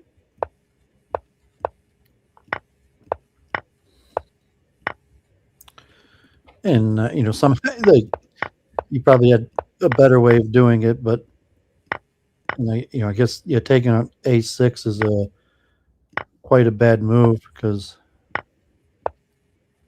Yeah, I thought I could attack the knight with tempo, but he didn't have to move the knight away, as you see. so I look here, at this point. This was his fatal blunder that allows you back in the game, bishop d7, and really he should just. I mean, he could take the pawn or just leave the bishop there, but bringing the bishop back allows d6 right away and causes a disaster for him. I mean, bishop takes f6, ex f6, queen f2. The pawn's just dropping, or he's got to push it, and he's got no more attack. And then he's even threatening you're taking on c5. But he doesn't. He plays bishop d8, and he's blitzing you here too because you're down to 15 seconds. He's got almost 2 minutes 40 seconds, and he's trying to keep the time pressure on you. But this time it didn't work, and now you're back in the game. And he makes another fatal error. I guess knight c7 is his last attempt to save the game. I guess defending e7, knight e7, in order that after e7 and king to play king g8, so that the knight would be defending e8. And now it's GG. Well, he messed it up again. Interesting. Why does d5 work? I don't know. We're not threatening anything. Oh, I'm of saying course. Yeah, after d5 he can take on d5 because of e8. I see. Well, I'm saying just d5, and he can't do anything. He's in Zugzwang. Yeah, makes sense. as But I thought opposed to. he would be in 6-line as well after e6. Apparently he's not. Well, I mean, he missed Also, queen mm, f6 here. oh, I missed that too, unfortunately. I mean, But queen now, f6 yeah, there, the he's only just move. winning, right? Right. But he doesn't find it, and now I said that Dennis humor there with the knight. No, actually, the funny thing is, I was really low on time. I had maybe like 1 or 2 seconds there, and when you promote, you click on the square, and then I had to choose between one of my pieces, and the closest to my finger was the knight. So there is no disrespect there. It's Okay, well, you got on the board kind of there, strange. and now you got black again. Here he plays a5.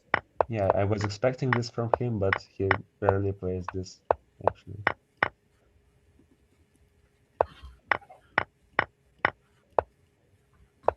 And is this book is giving up? It's a common idea that you go f6 after h6. Some players like to do this because they want to try to I shut mean, you're down not the giving up the file. bishop on e7. Yeah, but you see, uh, it's kind of risky for white to play this line. So after like hg, fe, for example, queen takes, I even defend my pawn, but I thought I could do knight takes because then I go to h4 with my knight. I don't know which one was better. But apparently white has a good counterattack here. Maybe they don't. Maybe Stockfish just thinks it's +4, but yeah, I don't know. Well, I mean, you're breaking through, I guess, but Yeah, the fact that it's only 0, it's well, he's concerning. So probably he white had has better, an attack indeed. but I mean, he has quite a king side attack. Although this one shifts back and forth quite a bit.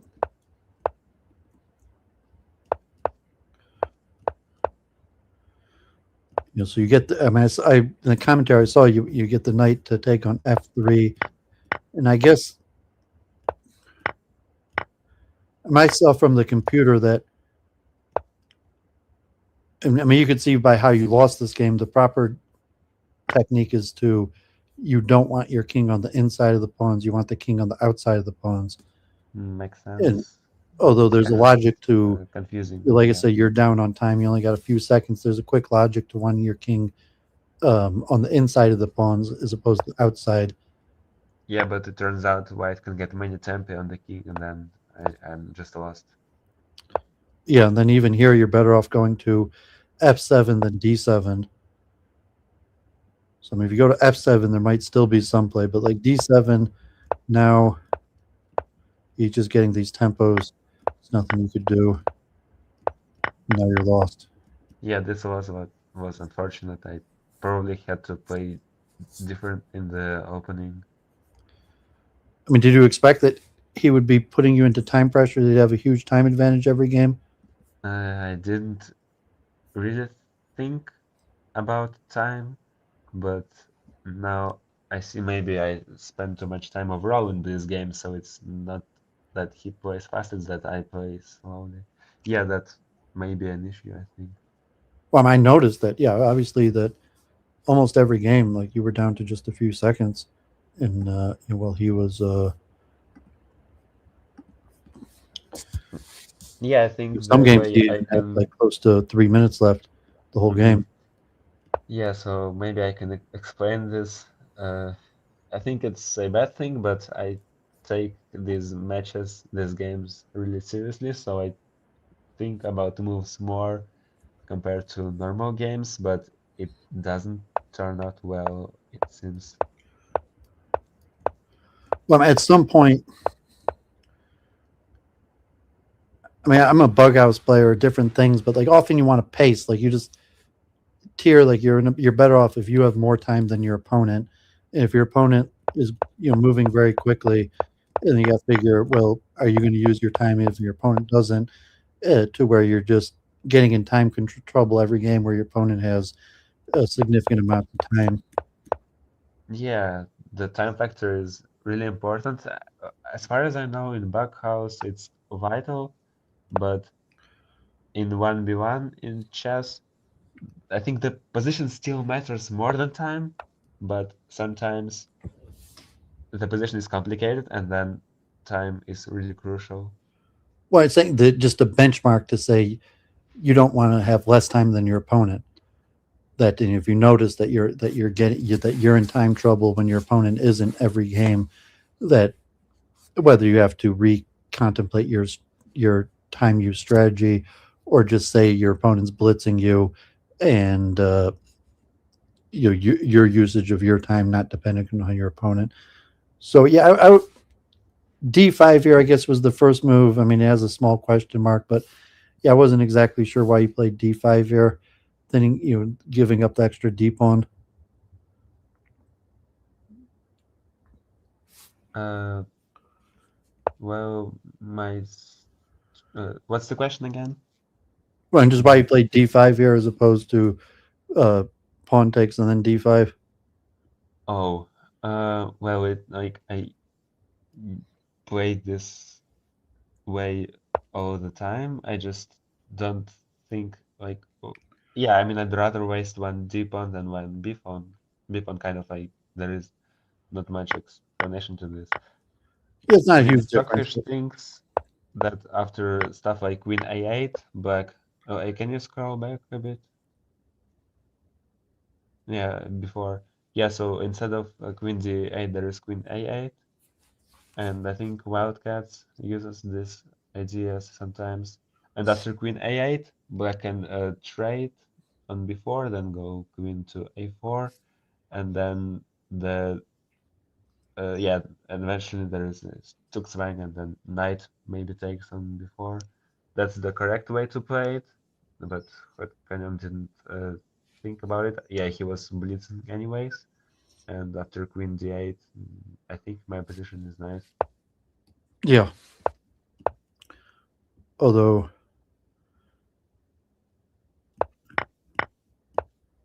I was surprised by Knight F6, so apparently the Knight controls D5 well, so there might be, so I might be in trouble there.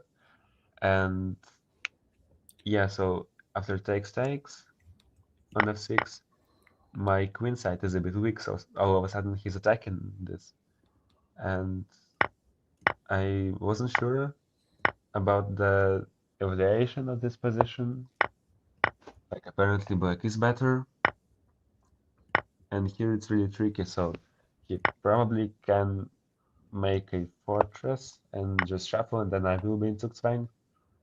But I saw he cannot infiltrate immediately. Like you see, so for example, now can you scroll back a bit? Like it might seem my CND files are weak, but after D3, for example, when there is Queen A5, I can go before, and you have to sack the bishop in order to infiltrate in the end. But apparently he can just shuffle, and then I will have to sacrifice pawns, make bad moves. yeah, I mean, you still have some chances, but yeah, it should have been advantageous than saying what exactly goes wrong for him. Like, yeah, this idea was probably weak. This bishop D4 idea. Yeah, I think I mean, you it's would just take not a right great away. idea But, as well. I mean, it's something. It's just so slow. And then here already, you're better that he shouldn't have taken. Hmm. And I guess Yeah, that's makes sense because he still keeps control over the whole king side, but after he trades two of his pawns, he has to guard with his queen all the time. it's really slow to run those G pawns up. So even if he can slowly cause serious damage by running the G pawns up, it's going to take quite a bit of time, and the queen could probably get back. But Yeah, but you see, it's fascinating. Like after in move 38, play king e7 on move 38, please. here, No, one move back. Yes, here. I see now. It's a strange idea, but like I can't make any progress here, you see, because if I go gf, he takes with the king. If I go Everything's gh, he completely takes with the blockaded rook, here. and then there is nothing. Yeah, it's Just basically, game, this is just GG. isn't Like it? eventually he'll Yeah. rework the queen and break through, and you almost have no ideas. And then you say here his blitzing strategy. This idea is really unnatural. Yeah. Well, I mean, saying he's not thinking. He still has 3 minutes left here. So here his Right. blitzing strategy isn't working for him. I mean, you're counter blitzing. Like I say, you have a 1 minute 51. Although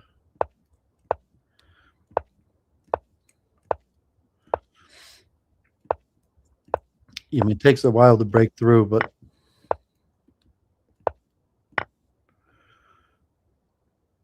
he could play f6 here. Yeah, I thought about f6, but you can't calculate everything. And like maybe black has time to defend, maybe not. Maybe not. I already was in time trouble, so I didn't risk.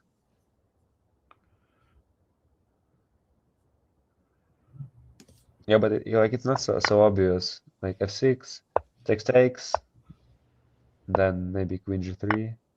Yeah, this looks like Yeah, sufficient. so here my idea was I distract his pawn from defending d6, and then I managed to get my You might as d6 well and take f6 like pawns this. in, but then he has to give up his rook, and I'm still better here.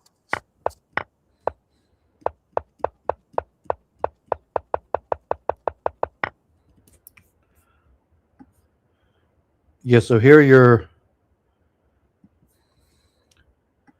you got some momentum back, and so now you're black again, and he goes for a5 right away. This a6 move was really strange to me, but I think the idea is to prevent any infiltration on the a file. Yeah, well, ironically, yeah, that makes the b file really weak. So I Yeah. guess, And gives up space. I mean, computer still likes Yeah, but I taking. have moves like c5, bishop takes c4.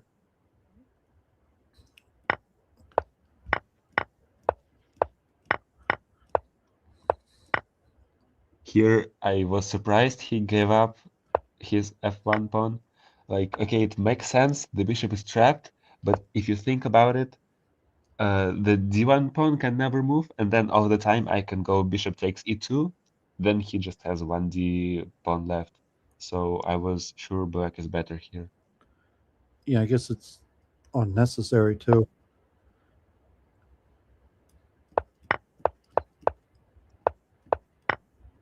And just maneuver your pieces and complete destruction here. Yeah, I mean, this game, he even just resigns. Yeah, so now it's 4-3. Yeah, people in the chat are dude keeps on wondering if you're going to take a break, but yeah, people in the chat are all curious about thinking that you might be able to come back.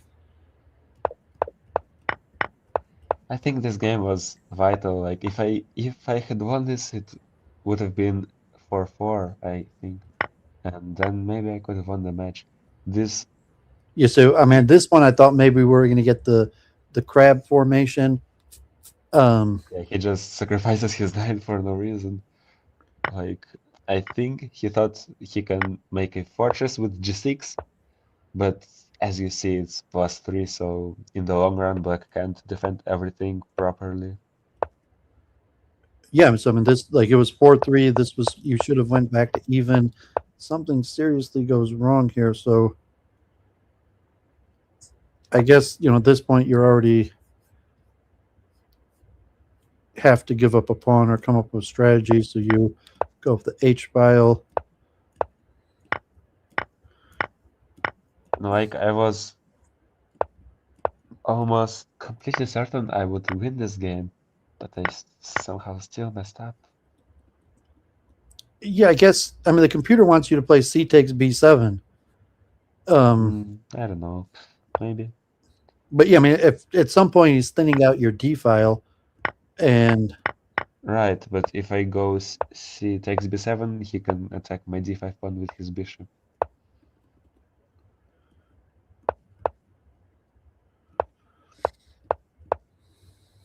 here it's just shuffling. He controls all the white squares except for h5 and g6 stuff. But as you see, I couldn't really create a devastating attack there.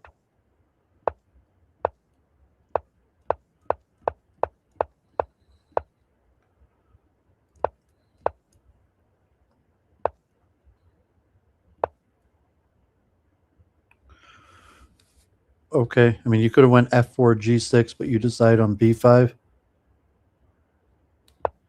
It might not matter. At some point, you're going to have to do it anyways. But now, yeah, look.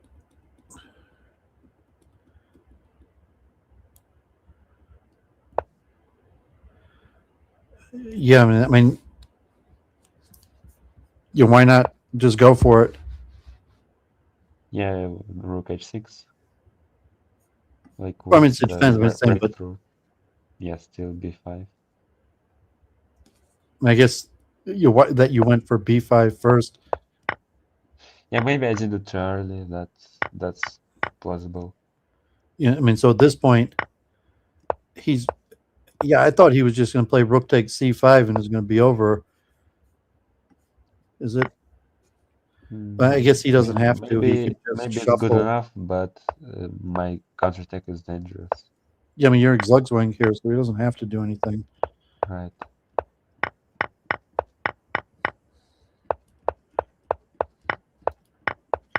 Mhm. Oh, here was a horrible mistake. I saw about rook b8 was just a horrible move. Right? Right. But he did it, so now you're back in the game all the Yeah, sudden. he thought he could just still win this, but he missed before. He must have missed before.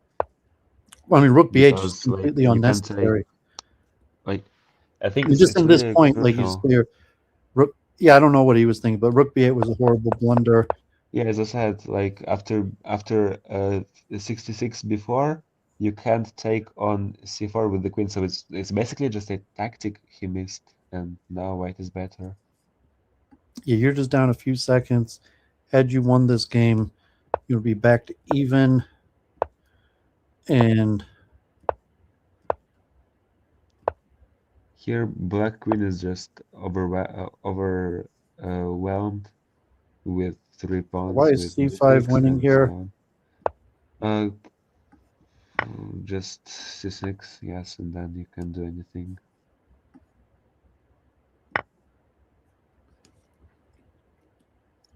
So you But missed this. yeah, I guess. I mean, it's still I mean, you're winning. still winning, but I'm saying c5 is just devastating. Yeah, right. c5, c6 is just winning. But like all the time, I have 5 seconds left, so it's natural I make mistakes, unfortunately.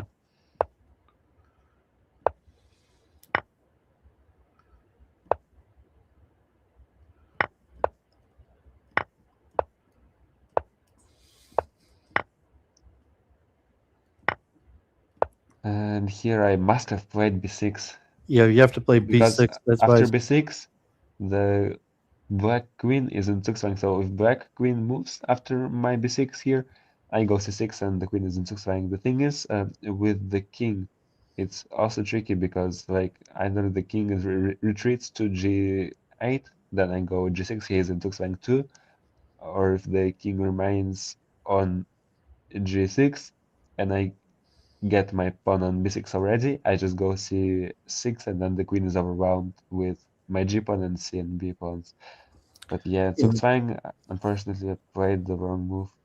Very And sad. he almost got into. Was getting into time trouble himself here, but yeah, that was the last chance, and now all of a sudden. Yeah, and here the queen doesn't get into Zugzwang, and yeah, just completely messed up.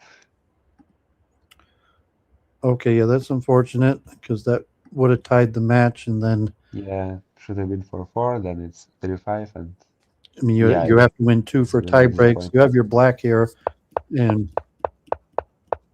you go for this shuffle again. No, it's a bit different because it's with the knight. Yeah, I mean, different form of. I mean, Cinnamon had tried all these various shuffles on me, so I've seen them before, but I mean, they're all playable.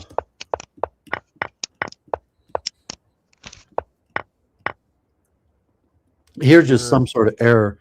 Like, obviously, you have to sack the knight first, right? I mean, you might. I was thinking knight here, but I Not guess necessarily. you got to play knight takes here, and then. But at this point, pawn I takes think is I a already blunder. messed up in the opening because, like, You're just lost. You're just not familiar with strategically this crushed position at after all. this. Yeah, because like 9 d5, it it was completely unexpected. Like maybe it was preparation, maybe it is an idea, but I never knew 9 d5. Can you scroll to 9 d5?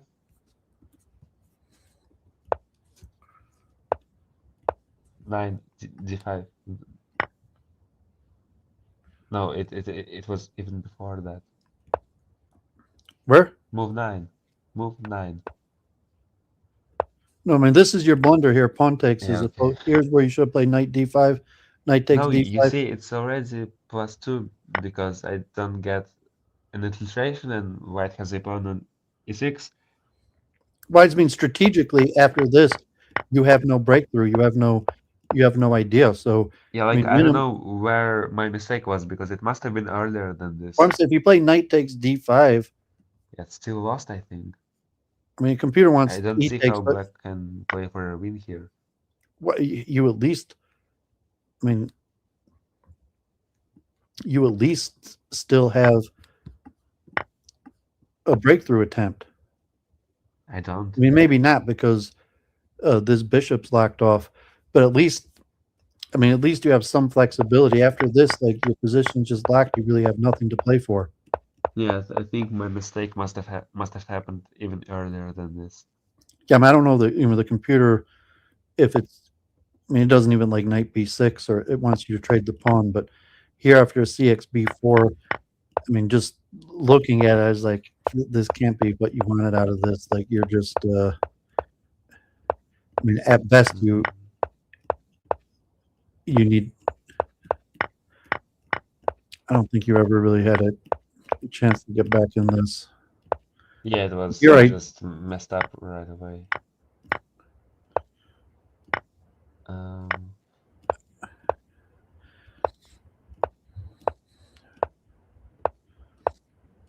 yeah, so apparently 95 was a really nice idea. There is only one Lichess game I can find there. And what does the engine say about 9 d5? Because I Knight think we can call xd5. it a novelty now. You mean where you played? Move 9 d5. That was unexpected. After this, I just played the wrong way. Like you say, maybe I had chances, but I believe I didn't have any chances at all.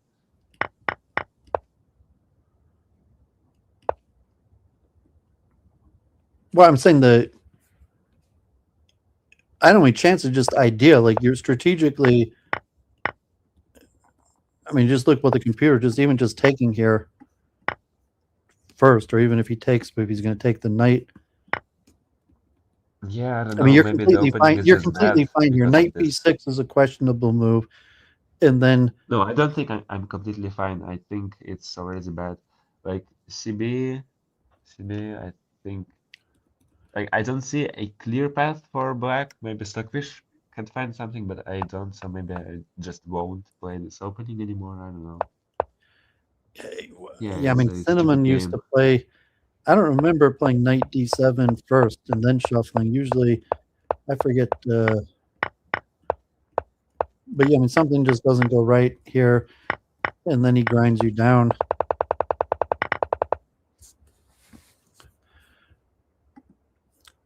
Well, sorry to hear that. I mean, I appreciate you reaching out for me to stream, and I was expecting you to be in the finals against Horace again. Although Hode really pulled through him. He's been a strong player. His record against me.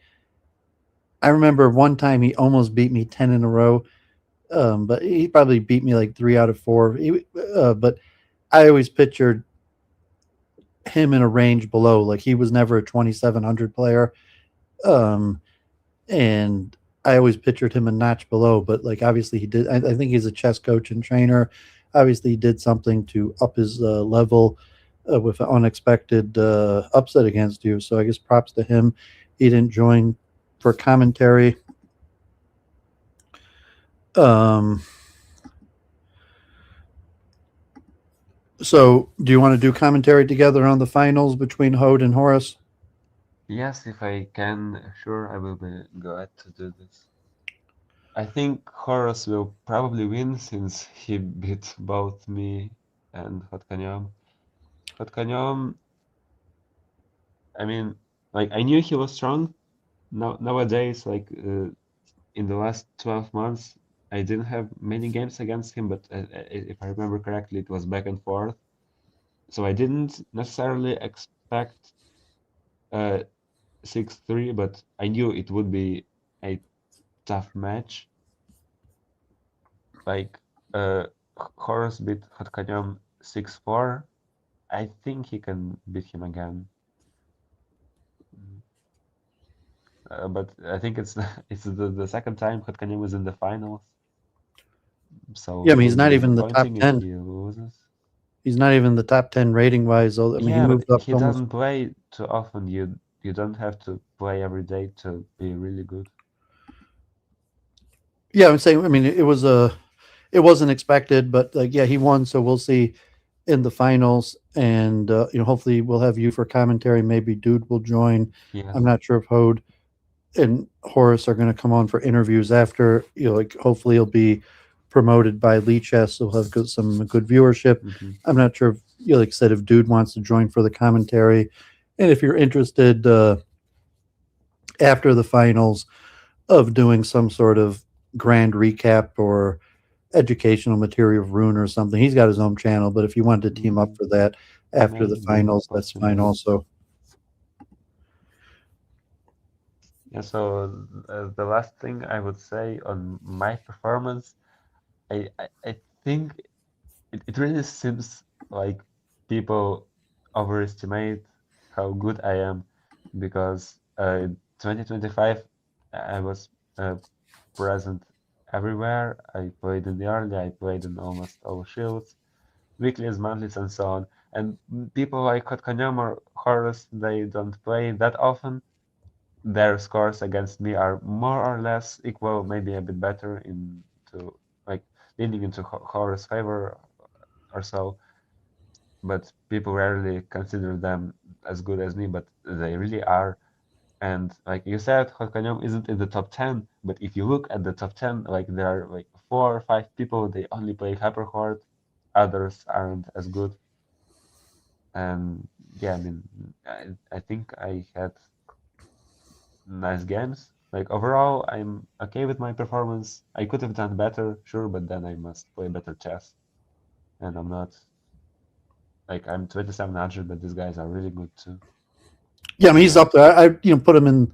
I say at my peak, I may have barely been in the top 10, and there was a tier of like the players that were way better than me.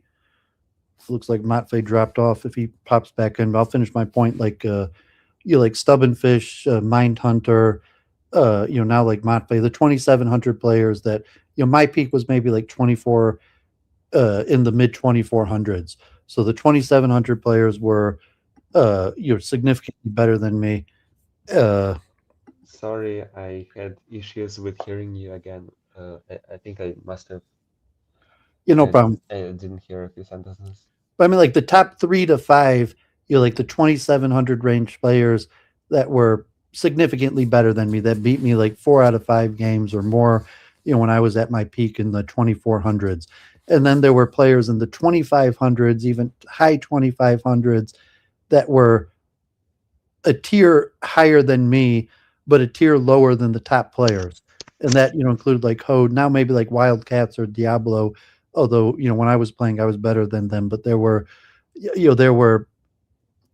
Daenerys or other players that were, in like the 5 to 20, like the 2,500 range that were better than me. And I would always put Hode in that range. And then like the 2,400 player where I was in the 2400 range. So, but no, I never put Hode in the top. So either the competition is less or he improved. And I'm saying he could have improved. He could have done a lot of work. It could have been related to match play. But props to him. We'll see how he does in the finals. We'll see how Horace does, and we'll look forward to your helping out with the commentary. I tried my best. I'll add it to the playlist, and I'm glad to promote the game and bring some scholarship or commentary to it because unfortunately these variants aren't that popular, kind of dying out, and a lot of the players are anonymous or juvenile in their behavior. So appreciate you reaching out and being professional, doing the interview, going over the games, helping promote the game. Sorry, it was thought maybe this was your time to be champ. Maybe next year, and I hope you'll join for commentary in the finals. Yeah, again, thanks for inviting me.